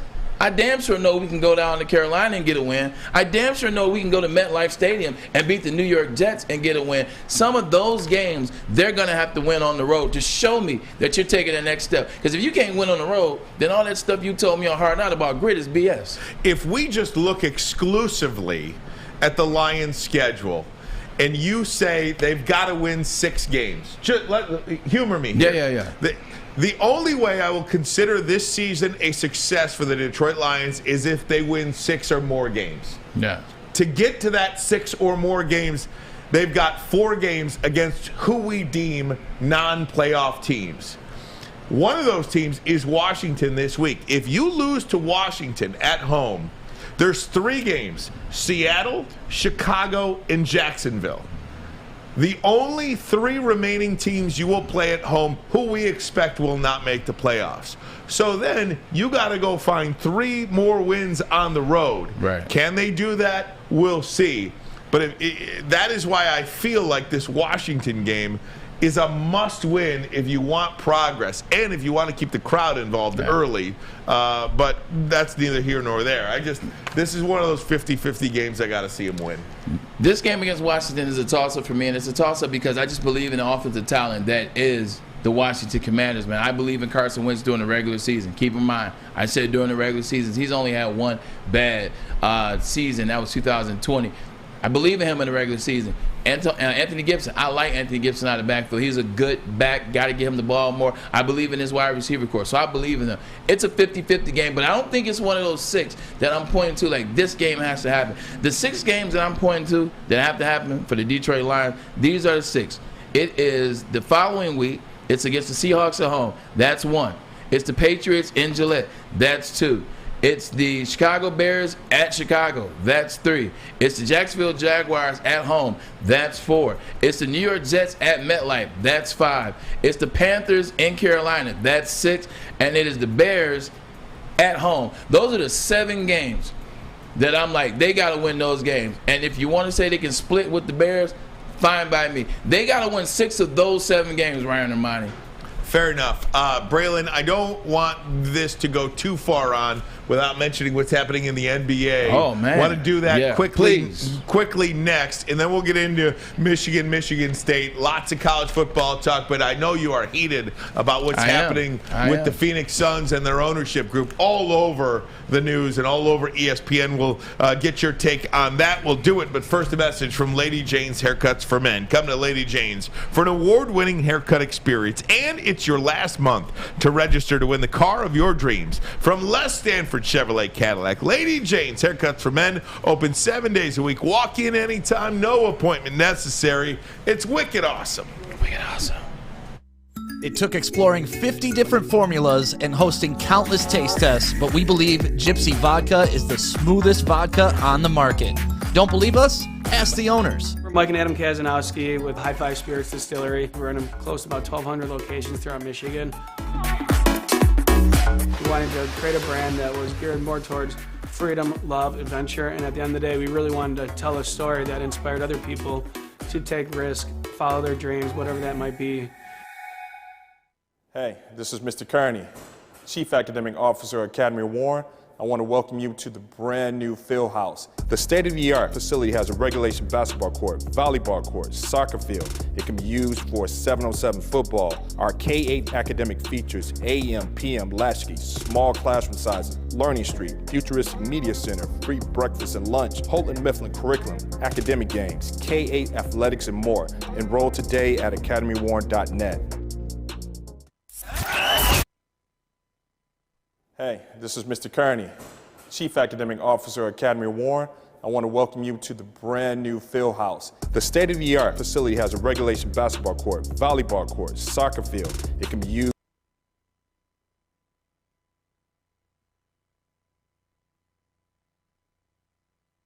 This is what we do, whether you want to bet on NBA, MLB, NHL, or NFL. It is right there for you. Last night, if you would have took the over on Odds Trader, guess what? You would have lost all your damn money. You'd be broke right now. But guess what? You still could have made that bet at oddstrader.com. You get where I'm going. All the bets, all the leagues, all the parallels that you want to make, all the parlays, go to oddstrader.com. Simply put, not only do they make it convenient, they're the best doing it. oddstrader.com. All right, Braylon, big story in the NBA right now. Everybody commenting on it. I mean, it's the top probably 5 or 6 stories. People reacting to Robert Sarver, the majority owner of the Phoenix Suns. An investigation revealed just an abhorrent behavior by him in the workplace there in Phoenix. Yeah, so basically what they're saying about Robert Sarver, he was fined $10 million and he was suspended through the entirety of the season, which means whatever his team does, no matter the postseason, no matter the NBA championship, if they make it to the finals and win it, he will not be allowed to be around the organization. The thing where a lot of people have problems is there have been multiple instances, there have been multiple I guess you could say things brought to HR, things brought to human resources in terms of this is what's going on, this is how I was treated, this is how I was sexually harassed, this is the things that was said around me, these are the slurs that were used. One of the big things that happened to individuals is they said the use of the N-word. Now his comment was that was years ago, that was one of the comments. That right there lets you know that it's BS. It doesn't matter if it was years ago or not. Still can't have you using that word as it relates to you being an owner. Shouldn't use that word, period. But you're being an owner of a franchise where 90% of your team is African-American males who you're making the comment about. There's no place for that. Misogyny, sexist comments, and things of that nature. There's no place for that in 2022. A lot of people have gone to reports, but they've gotten swept under the rug. They didn't necessarily document the claims, etc. There's just no place for this. And then you have a guy that says, basically admits that I may have said it, but hey, they use the word, they say it in songs all the time. Like, when are we going to learn that that's not acceptable? Very similar to the Donald Sterling. The only difference is they had the smoking gun, the audio. They had an audio tape for Sterling. You can't defeat that. It's like, well, damn, Donald. I mean, we got you dead to right. Racist, misogynistic, lewd behavior in the workplace. Just again, the only difference between he and Donald Sterling is reading it creates an outrage for sure. But hearing it and seeing it are a whole nother level of outrage. It's very similar to the situation with Deshaun Watson. When all that, God bless you, when all that was going on with Deshaun Watson, it was one of those deals where it was like, well, nobody said anything, so it's his word versus her word and blah, blah, blah. Well, after the cases where he won in criminal, and what I mean by won, he didn't get found guilty in a criminal court. You heard the testimony of those individuals on HBO. You heard the testimonies, and it was very convincing. It was very dark. It took you to a place because you heard it. It's the same thing with these individuals. They're telling you the racist things they dealt with. They're telling you he used the N-word. He told you he used the N-word, but he said, I didn't use it in that context. I didn't use it like that. It's in the songs, and they were saying, and blah, blah, blah, I'm trying to be cool or whatever. There's no place for you to act like that. You're not 25. You're not 40. Right. You're not 45. There's no place for like that. $10 million. What is $10 million to a guy worth $5 billion? What's $10 million to a guy that's worth $5 billion? I really didn't understand Adam Silver, NBA Commissioner Adam Silver's comments either, saying pretty much, quote, I had no right to take his team away. I don't understand that. You're in a club, and maybe, look, Robert Sarver. I'll tell you exactly what that was. Go ahead. See, that's what happened with Donald Sterling. Smoking gun. You can't get away from that. The media, the public was outraged. It was at a time, if you remember what was going on at that time, that was around the time of Trayvon Martin and things like that. They like, look, nah, not now. We can't deal with that. Like, we got you dead to right. You got to sell your team. It is. And guess what? Oh, by the way, you bought your team for $100 million. You sold it for $3 billion. So congratulations as you walk out the door. But with this situation, Adam Silver can't do that because it wasn't the smoking gun, and he works for who? Now you're starting to see the other side of it. Who else works for somebody? Owners. Who else works for somebody? And all the time, he takes the blunt. Talking about Roger Goodell. This is the first time Adam Silver doesn't look so pristine because the owners are like, hey, mofo, you work for us. Don't you think for 1 second you're going to put this to a vote and make us vote that man out? Your job, what you get paid for, is to take all this on the chin, and then we get back to business next year. I think what ultimately happens, though, is now a negotiation, right? I mean, I don't believe Robert Sarver could ever lead the Phoenix Suns organization ever again. Well, you can't. There's no double jeopardy, so he's already got penalized. He's good now. But what I'm saying is, you take the next year and you try to figure out now you try to figure out a sale of the team or some sort of appropriate compensation for your team. You make sure you get the best deal for your team instead of being forced out, quote unquote. Yeah. But I don't think a year from now he ever returns to the NBA. You cannot in any way, shape, or form lead men or women with that type of workplace environment that you're fostering. I know things get gray. I mean, I know things are always black and white, and a lot of times they're gray. You just got to ask yourself one question, man. Like, if you're Robert Sarver, would you want your daughter working around the comments that you've made and the actions you've displayed? Would you want your family to hear what you said around those individuals, whether you meant it in that context or not? Would you want some of your friends to hear some of the remarks you make? Like, would you want them to really hear who you are? If you got it like, you got to dance around and you don't deserve it. Now, I'm not of the mind because you take his team, then you got to give it to a black group. Would I want to see that? Yes. I think with 77% of the NBA being black, now with 50% of the coaches being black, it would be good to start seeing some brothers in offices because guess what? We got money too, but I'm not of the mind. Take the team from him because he was racist, and now we got to instantly. Yeah, you put it up for sale, and whoever has the most money, that's 100%. I asked that you give a black group a fair shake to get one, but I'm not of the mind. Take it from them and give it to a black group. That's not where I'm at. I'm just saying his racist, sexist ass does not need to be the leader of women or men in the place of the president and CEO of the Phoenix Suns. I would say this about other NBA owners too. I mean, I think that league more than just about any other, they get it. And 100%. They don't tolerate that. They don't want that guy in their club either. No. But there are probably legal and financial ramifications that take a long freaking time. And I just anticipate over the next year they're going to find some sort of solution. Robert Sarver will never be in charge of the Phoenix Suns ever again, in my opinion. And you hit the nail on the head, and you got to give the NBA credit. They do a great job as it relates to race, as it relates to LGBTQIA+. They do an amazing job with that. Adam Silver, they're always ahead of the curve. As you said, for the most part, they always are. You got to give them that credit. They don't want this guy in there. But at the same time, you got to look at the NBA and you got to look at the other owners. As the stock goes down for one team, stock goes down for all teams and pay and money. And they're like, look, the NBA is at an all-time high, and they're actually catching the NFL in terms of viewership, in terms of popularity, statewide and far across the pond. They're like, we can't take another hit like this, not right now. So that's why they're trying to pay the $10 million fine, We will suspend him, and then eventually we will quietly discuss maybe a negotiation to sell. But they can't have it be a global phenomenon, because after that Donald Sterling thing, they took a huge hit when they were climbing on the NFL then. Well said, Braylon Edwards. All right, we're going to take a break. Come right back. When we do, college football, big game in Seattle this week. Michigan State at Washington, and Michigan's final preseason game of the year against UConn. Can we learn anything from the Wolverines? We'll do that, and I have an admission to make, too, about the Michigan game. We'll do that next, but first a message from Chili Peppers Tanning. Yes, indeed. Chili Peppers Tanning. Come join the Pepper Club at Chili Peppers Tanning. You'll get all the best deals, plus they will beat all competitors by $5. Chili Peppers has the hottest bulbs, the hottest deals, and the darkest tans. 26 locations and more on the way. Come to Chili Peppers Tanning. Hi, my diamonds. It's Crystal with an X. You want to get hot and perfect like me? Here's my super easy routine. Drink at least a gallon of water before you wake up. Attach a weight to everything in your house. Sell your car and just sprint everywhere. Scream when you exhale. Don't follow Crystal with an X. Do your own thing at Planet Fitness with tons of equipment and free fitness training in our clean and spacious clubs.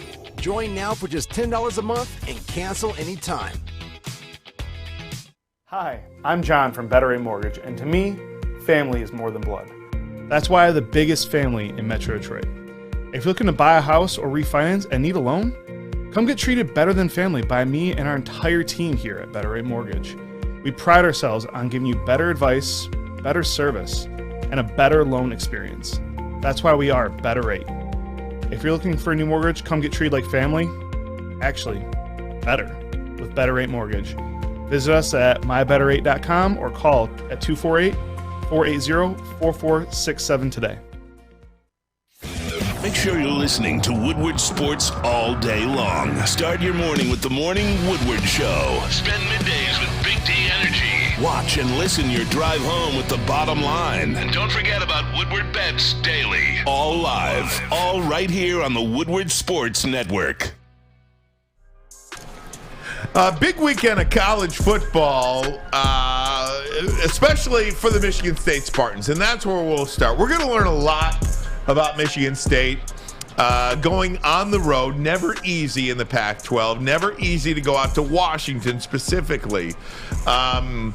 It is perhaps the game of the week, I think, in college football. You've got Oregon, BYU, yes. Yeah. Penn State at an unranked Oregon team. But there's really nothing on the schedule this weekend. I think that, Miami, Texas A&M. But shoot, after Appalachian State, that game lost this Thunder. Exactly, no doubt about it. So, I mean, totally around here, Michigan State, Washington is the game of the week. Washington, a 3.5-point favorite in this one. And this isn't last year's Washington team either. Yeah. This isn't last year's Washington team that the Michigan Wolverines really rolled at night in Ann Arbor at the Big House.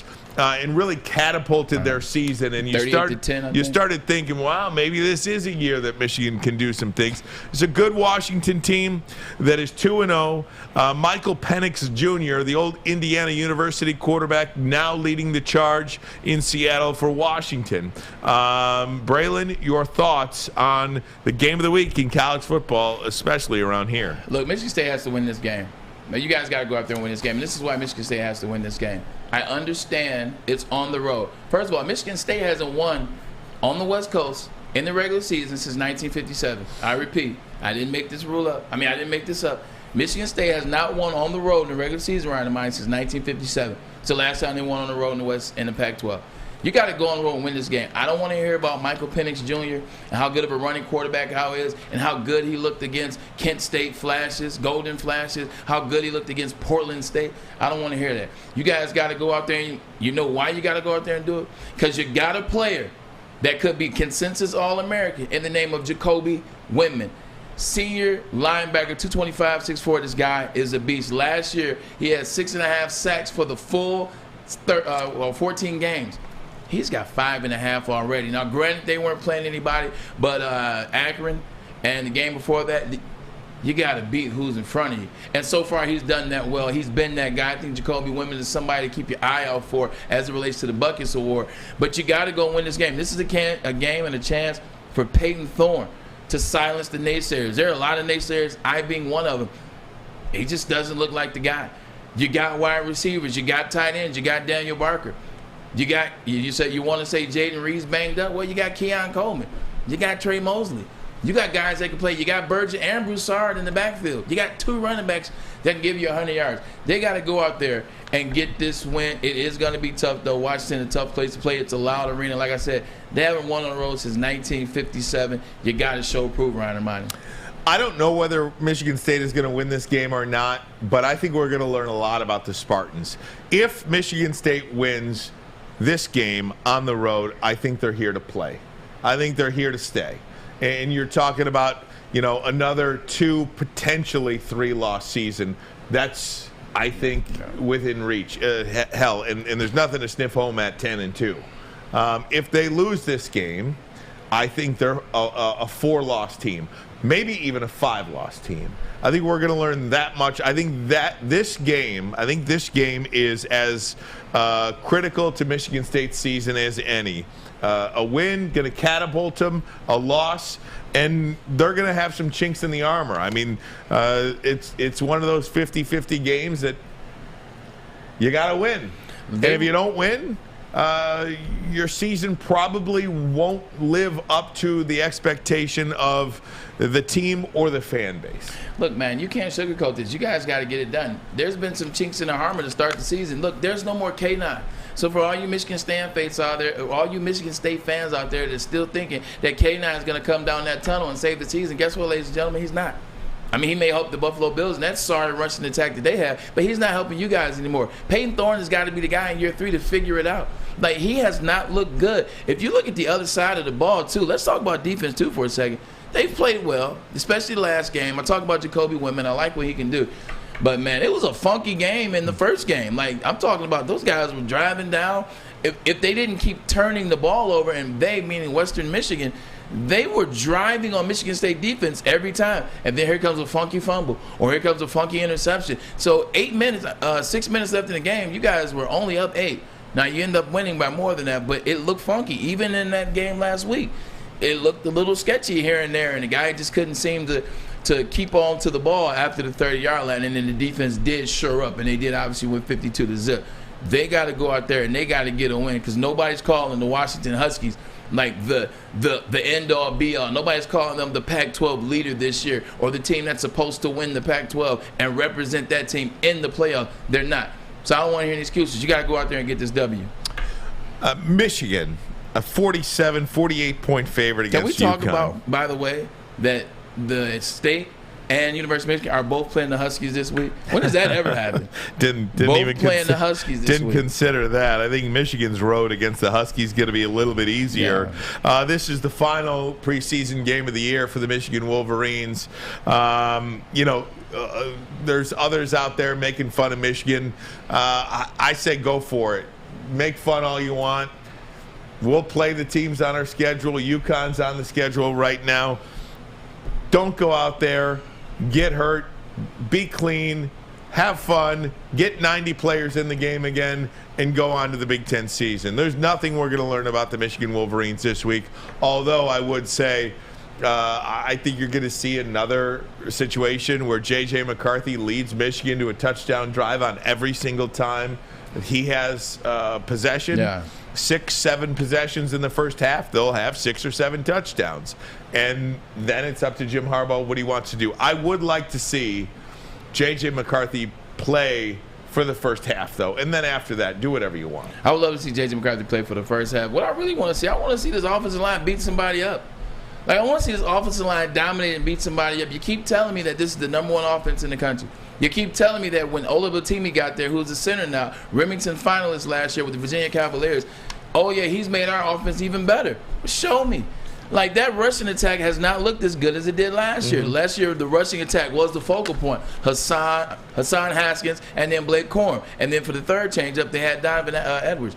I have not seen that rushing attack look dominant. I want to see that rushing attack look as good as advertised. I want to see that offensive line mauling guys. I don't want to see Blake Corum getting hit in the backfield when you're playing against teams like Colorado State and Hawaii. I don't want to see that. Also, I want to see I want to see JJ take more shots down the field. Last week, you heard from Sam Webb. Sam Webb said that was a dig in a post play. That's called ping. It's a post with the dig on the inside. He was supposed to take the dig, and boy, was it wide open with Roman Wilson. Well, he said, to hell with that, and he took the dig. He took the post. So that's things I want to see. I want to see him get the ball down the field, because all that RPO stuff, even the teams that run that, even the teams that have success and make it to the national championship, they're winning because they can get the ball downfield. Alabama can get the ball downfield last year. Georgia could get the ball downfield to George Pickens last year. You name the teams that go to the finals, you got to get the ball down the field, with the exception of Michigan last year. So I want to see the run be dominant, and I want to see a couple shots down the field. You don't have to tip your whole hand. I mean, you are only playing Maryland the following week. You don't have to tip your hand, but show me that JJ wants to go downfield. Actually, show me that you want to go down the field, Jim Harbaugh, not JJ. Couple of things going on in college football. First of all, I want to show you this. Everybody having fun with this. Michigan, the bottom 25 teams in college football. Number 1, Hawaii. Number 2, Colorado State. Michigan has played both of those Number teams. 17. Number 17 is the UConn Huskies. Number 25, the Maryland Terrapins. We can't do anything about 25. Yeah, you can't do anything about 25. They're in your conference, but first 4 games appear to be easy ones. Did you see what happened in Texas? Michigan State got somebody on there. They got Akron. Akron's on there. Yeah, they got Akron. Washington played Eastern Kent State. Central are in there. Did you see what happened at Texas? Did you see this story? I did. It's been revealed that the Texas Longhorns football program spent $280,000 on recruiting visits for Arch Manning and 8 other players. What do you spend $280,000 on? $280,000 spent on 9 recruits. It has resulted in commitments of 4 of the players so far. Rooms at the 4 Seasons. All you can eat. I know there's inflation out there. Yeah. How much lobster and steak are you eating? Even if you rolled 20 deep. Yeah. It ain't $280,000. Well, how long was the trip? Is it 3 days? I mean, 3 days times 9. It's 27 days for the 4 Seasons. Full spread in the rooms at 4 Seasons. A trip to the driving range at Topgolf. Multiple lavish meals and a breakfast at the home of head coach Steve Sarkisian. I mean, flights to and fro, outbound. That's 9 round trips. 9 round trips. You're talking about 9 3-day stays, so 27 days stay at the 4 Seasons. Talking about 9 round trips. Not to mention parents and friends or brothers, whoever comes, because you get +3. Because usually they give you a mom and a dad, and if you don't have that, then they give you someone else. But with that being said, this is what you got to do to win ball clubs. I mean, this is what you got to do to win ball games. I know. Now. I think it's weird when you see it though. If that $280,000 spent got you 4 super recruits, Arch Manning being one of them. If you turn out and win a national championship with those 4 recruits, it's well worth it. If you win a couple Big Ten titles with that, it's well worth it. Because as you win, so does the money flow in. Costs money to make money. Hey, I'm trying to tell you, George Steinbrenner knew it better than anybody. That's right. Fletch, you got something? Yeah. Can I get a mic? Awesome. Max Mayer in the chat. That actually isn't Maryland at number 25 on this list. That is actually Miami of Ohio. Yeah. Good for you. Thank you, Max. I kind of actually. Yes. I rode with my boy on that. Yeah, I was like, damn. I didn't really look. I didn't realize how. I played that. I was like, Maryland's like 2-0. How could they be the worst team? Thank you, Max. I played against that in 6 games. Appreciate that. My first game ever at the University of Michigan Wolverines, a freshman, was against the Miami of Ohio Redhawks, I believe they're called. And guess who their quarterback was? Ben Roethlisberger. It was Big Ben. I knew then that he was going to be special because although we beat them. From Findlay, Ohio. Although we beat them by 40, he had 384 yards and 2 touchdowns. I said, yeah, that big guy's all right. Guys, we're going to take a break. When we come back, our pick segment. But first, a message from Cintron. Actually, you're going to want to stick around for that pick segment, too. Nah, he can kiss my Cintron. ass. Yeah, you take some of your Cintron with you and energize that. Cintron is the officially... you got me laughing at you. Cintron is the official energy drink of the Detroit Red Wings. Now, for a limited time, you can get the pre-order limited edition pack with all 3 of their flavors, as the cranberry, sugar-free, as well as the classic. CintronWorld.com/Red Wings. They are working with the community. They are re-energizing. You see the buzz about the Detroit Pistons. They're a part of that. You see the buzz of Mort Sider and what Stevie Wire going to do down there at LCA with the Red Wings. They're a part of that. And they're also a part of the Woodward Sports Network. So let them be a part of you. Drink it, live it with Cintron. You're an ugly guy, and that's okay because you've outkicked your coverage with your significant other. Well, that's good news for you. Their hotness and your notness could get you front row tickets. The Woodward Sports Network is giving you a chance to sit front row for the Detroit versus Washington football game. That's right. We're looking for the ugliest guy and the hottest girl. So fellas, come on. If you know you've outkicked your coverage, here's your chance. Post a pic of you and your superior-looking partner on Twitter or Instagram with hashtag Woodward Front Row. Follow us and tag @Woodward Sports. Hurry, because we'll be selecting a winner September 16th. We can't wait to see you. Well, her. From the network that always outkicks the competition. Woodward Sports. When you need apparel, there's only one place to go. Big Frog in Novi. With no setup fees, no artwork fees, no minimum, and a 24-hour turnaround, you can have your whole team outfitted in no time. Embroidery, direct-to-garment, vinyl, and screen printing, Big Frog has it all in all the styles you want. So whether it's a sports team, fundraiser, school event, or corporate needs, Big Frog is your one-stop destination. Visit bigfrog.com/Novi or call 844-4-BIG-FROG. Woodward Avenue, the first paved road in America. Woodward Sports, the first sports network born in Detroit and made for Detroit. The Monroe Street Midway is open until September 25th, which means you still have time to experience Detroit with roller skating, mini golf, art, live music, food trucks, and so much more. A fun and safe event from everyone 1 to 100. Go to deckedoutdetroit.com for more information, and we will see you at the Midway.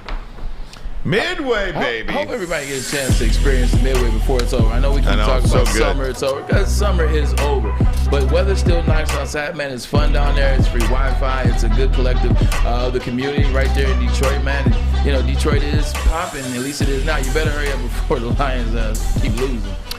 All right, Braylon, time to do our picks now for the weekend. And just a reminder of what we did last week, if you're playing along. These are against the spread. Last week, I went 6-1.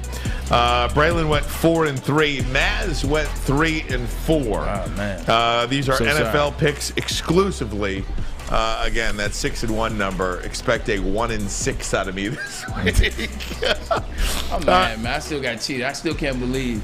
I mean, I guess it would have benefited you as well, but I'm still mad. Like, really? You get the extra point blocked. If that extra point doesn't get blocked, I'm 7-0. I just said it would have benefited you as well. It's crazy. What's another one I got cheated So on? we're not going to go through all the games, Browns. but we'll go through some of the games. I think we have 7 again this week. Here we go. And there is an M notated who Tom Mazaway believes will win the game. So let's start. Washington at the Lions. Maz takes the Lions. Detroit, a 1-point favorite. Basically, a pick 'em. Braylon? Washington. I will... Actually, let me write these down You here. said, and this part of your logic, the best quarterback wins. Carson Wentz is a much better quarterback than Jared Goff, and it's been proven by stats, numbers, and even you could say, well, Jared Goff won the Super Bowl. Well, Carson Wentz led Philly to the Super Bowl-ish. I'm going Detroit. I think they win this weekend. It's a 50-50 game. All right, second game on the board here. The Steelers at home getting 2.5 points. The Patriots are a favorite in this one. That is kind of a shocker to me, but New England, a 2.5-point favorite. Tom Mazaway believes New England gets right. Braylon? I am accurate sure that the Steelers will win at home, and accurate sure is the home of the Steelers now, no longer Heinz Field. Going with the Steelers. I think they've done some great things. Even with TJ Watt out, I think that defense is really good. I think that interior with Cam Hayward, Minka Fitzpatrick, you saw it on the back end. And then on the offense, I think you start to see some movement by my man, Mitchell Trubisky. Home dog, getting points. Obviously, well, I guess getting points means home dog. I'll take the Steelers. Bucks and the Saints. Tom Mazaway going with the Bucks. Tom Brady, since he's been with the Bucks, has never beaten the Saints in the regular season. So Saints, again, a home dog. Maz going with the Bucks. Braylon, who you got? You said they beat the Saints when it counts. This is a game that counts because the Saints are their nemesis, and the Saints actually could win this division as well. I'm going with the Bucks. I think all is right on the home front with Gisele Bündchen as well as Tom Brady. That plays a huge role in the man's psyche going into games. I've seen many a husband and wife get in the fight and seen that player play like you know what on game day. They're tight well, going with that running game and that defense. Give me the Bucks. I will tell you, this is just an unfair matchup for me. Two of my guys, Tom Brady and Jameis Winston. Did you see his press conference yesterday? I just love him. I just love him. How do you not love him? I'm going with Jameis. Points at home. It's almost an automatic for me. Give me New Orleans. And I do believe New Orleans is winning that division. I think Tampa Bay gets in the playoffs as a wild card. Tom didn't come back for the foolishness. If you've ever believed in Tom at any stage of his career, believe in him this season. He didn't come back to F around. All right, number 4, Baltimore at home, a 3.5-point favorite against the Miami Dolphins. Both teams 1-0. Maz picks Baltimore. Braylon? Not sure about that run game yet. I wasn't wowed by the Baltimore Ravens. I mean, look, they won 24-9 against a Jets team that none of us believe is good. So can't put too much stock in that. They lost their left tackle yet again. Give me the Dolphins. I like what McDonald is down there doing with the Miami Dolphins. I like Tyreek Hill, Jalen Waddle with your boy, Tua Tagovailoa. And then the defense is really the highlight of Week 1 against the Patriots. Give me the Dolphins. All right, I'm going to go with Baltimore. Baltimore's a team to me that primed at home.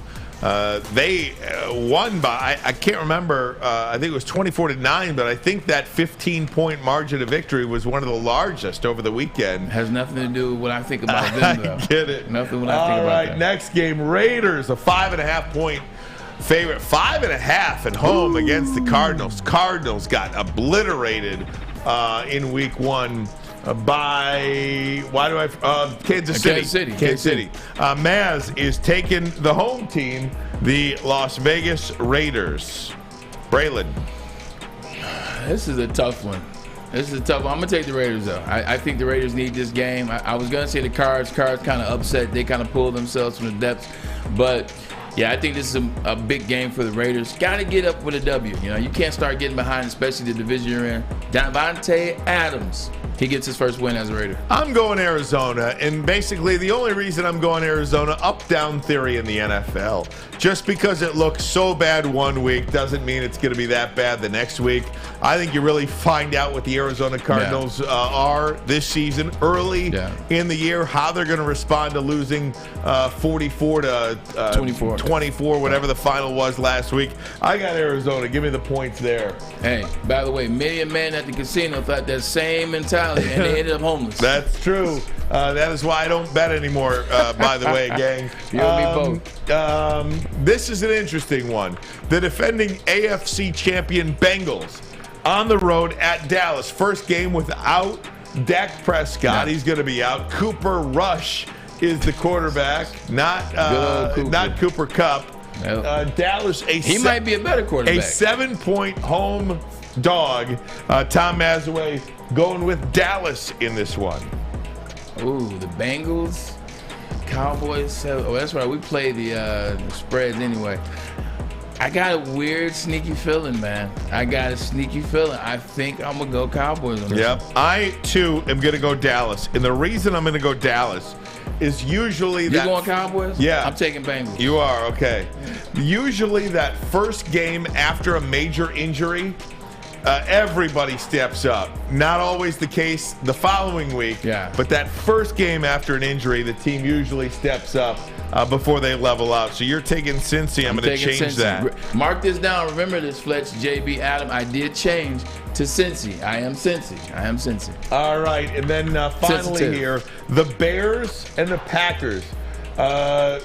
Green Bay, a 10-point home favorite, double-digit home favorite, largest spread of the weekend. I believe there's another 10-point game somewhere, but I forget where it is. It's the Rams. The Rams are also a 10-point favorite against whoever they're playing, the Falcons. Maz is going with Bears. He's taking the 10.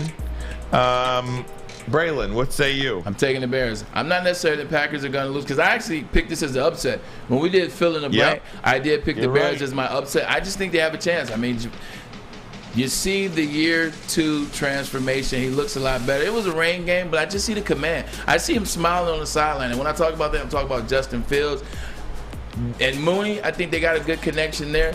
Give me the Bears. I mean, they may even win this game, but 10 points, I mean, that's a lot. That's a large room for wiggle. No doubt about that, Braylon. No doubt about that. All right, so there you have it. And we'll see where we end up next week. By the way, these do not count in our standings. Michigan State, a 3.5-point underdog against Washington. What say you? Please, Michigan State, don't make me look bad. Don't make me look bad. I am going to go on a limb, and I am going to say that Peyton Thorne has a damn good game, upwards of 375, 3 touchdowns, and I got Jacoby Windman 2 sacks in this game on Michael Penn. Give me the Michigan State Spartans. And I will take the Washington Huskies Shocking. In that Shocking. one. Michigan, a 47-point favorite. Michigan. I'm going to go with Michigan, too. I think they score at least 60 points. There's no dancing around. 60-0, maybe. This won't be 60-3, 60-7. This won't be the K, Jim, JJ Tango in the second quarter trying to figure it out. Maybe we throw you in for a little bit. Maybe we bring you out. There's no tango. They're going after for the first 30 minutes of this game. Go ahead and give me JJ. All right. There you have it. There's the picks. Back for the final segment of the program. We'll do that next. Big news in college football. What do you think about it? We'll get to it next. But first, a message from Guardian Alarm. They're your local security experts, have been for over 90 freaking years. When you see that black and yellow sign out in front of your house, it tells the bad guys one thing. Stay out. Whether you're at home or on the road, they're 24/7 local monitoring. Make sure what is important to you stays safe. Call that number right now, 1-800-STAY-OUT. That number again, 1-800-STAY-OUT. Call them today. Tell them Woodward Sports sent you. Stay the hell out. The sports marketing agency would not be who we are without great community partners like Higuera Health and Carol Zuniga. It's an awesome opportunity to partner with your organization. Higuera Health is a comprehensive behavioral health organization. We serve children through older adults with mental health, substance use, and developmental disabilities across Western Wayne counties, and really excited to now be in downriver communities as well. Give us a call at 734-458-4601. New to the game or a season better? OddsTrader.com has everything you need to make the right bet ahead of kickoff. Begin your handicapping journey with OddsTrader. Improve your edge by finding the best price on every game from sportsbooks in your backyard. Take advantage of the numerous sign-up bonus offers to pad your bankroll. Dive into key game statistics, player performance, and even account for the projected game day weather. Best of all, you can use the OddsTrader bet tracker to keep a log of your action. Welcome to OddsTrader, and best of luck. We don't like to brag that we are the toughest sports network in Detroit, but we do have a guy named Darren McCarty on our side. Lemieux and McCarty, who've had a good knockdown drag up. There they go, right on the whistle. They were talking to one another. Woodward Sports. For a limited time only, all new burgers and loaded fries are at Big Boy. Big Boy. It's not just a Slim Jim. It's the Big Jim. The Big Jim. The chili cheeseburger is such a tease. Plus, what else is new? The Bacon Blue. Bacon Blue? Yes, indeed. How about upgrading your fries, guys? We got chili cheese fries. Hey, let me get some of them cheese fries. We got Throw a baked little chili on that potato thing. What about that Big Boy? Or we got that nacho fries. Nacho fries, man. Oh, yeah. Nacho. Satisfy those taste buds at Big Boy. And Maz, this was for you, baby. Oh, we got the big boy. JB. JB scoring points. That's what's up. Thanks, Jeremy. Put you down for a couple points right there, big guy. Final segment of the program. It's been a great week. I do have one thing I want to say about college football playoff. We can put the full screen up. College football playoff will kick off at 7:30 p.m. The national championship game, 7:30 p.m. on Monday, January 9th. For some reason, I feel like it was on the same day last year. I don't care about the date. I care about the day.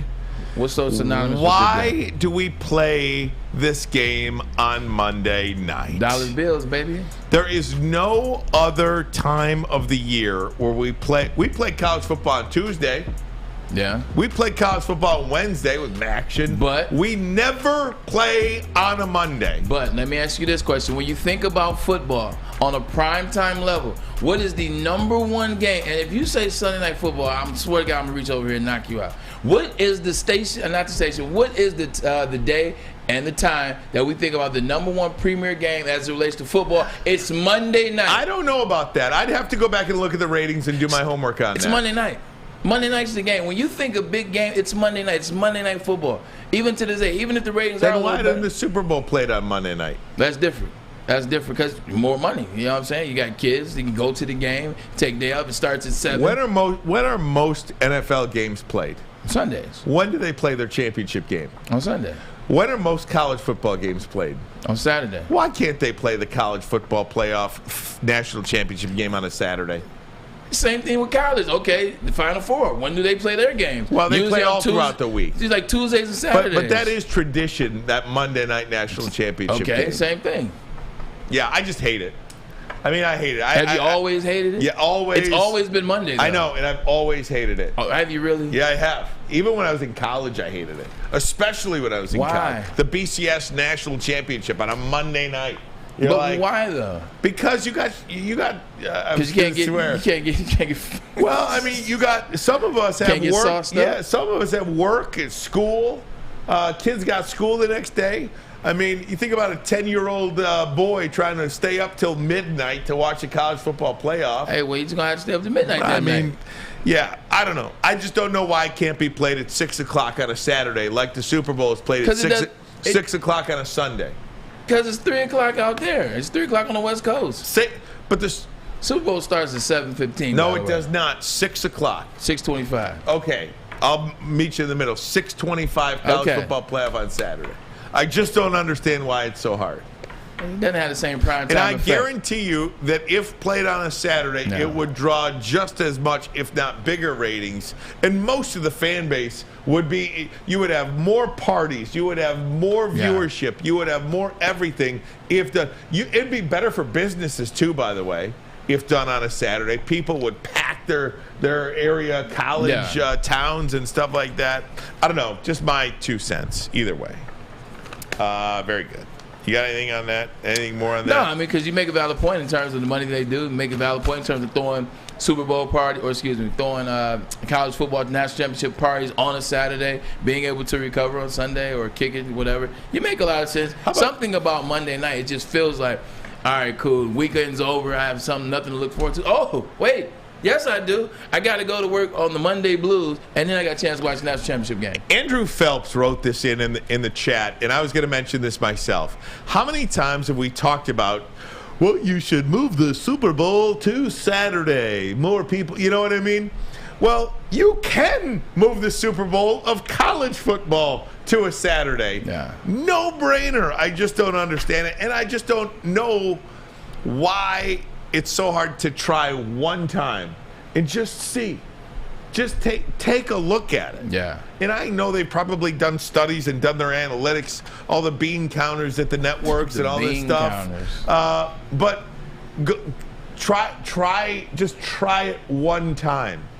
Try it one time. 6:25 kickoff on a Saturday. Disgusting. And see what happens. Disgusting. Oh, I can't even get excited to watch 6:25 on a Saturday. Oh man, you know national championship game. Hey, you want to come over and hang out at 4? And then you're going all night. No. You're going all in. You're starting at noon. You're tailgating at your house inside noon to midnight. Remember the old NFL draft that was on Saturday and Sunday? Hey, guess what? I was a part of that. That 12. Oh yeah. I got drafted Saturday, April 23rd. Good call by you. Boom. Good call by you. That 12 hours on Saturday might have been the best sports day of the year. Yeah, it was fun.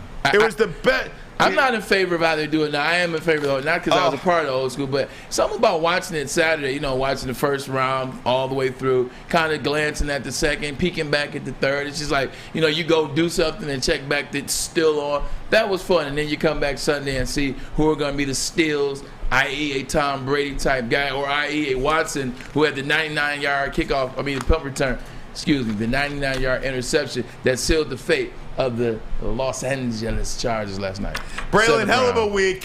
Get us out of here. Thanks to everybody for watching. Braylon's got it from here. Hey, man, Maz, we miss you. We hope we did you proud in New Jersey. Congratulations to the family member that is getting married. I believe it's your sister. So congratulations to her. JB, hell of a job out of you. See you really coming to your own in the booth. Fletch, you've been crushing it, man. Your graphics have gotten better, and you're commanding the show. I love it. This is what we do here at Woodward Sports Network. Pay attention. Let's have some fun this weekend. I think this might be the first time I've been on Michigan State, so all hell might break loose, and I think hell might freeze over. For Ermanni Edwards with Mass, I'm Braylon Edwards. Have a great weekend. Guess what? Call somebody and tell them I missed you and I love you. We're out.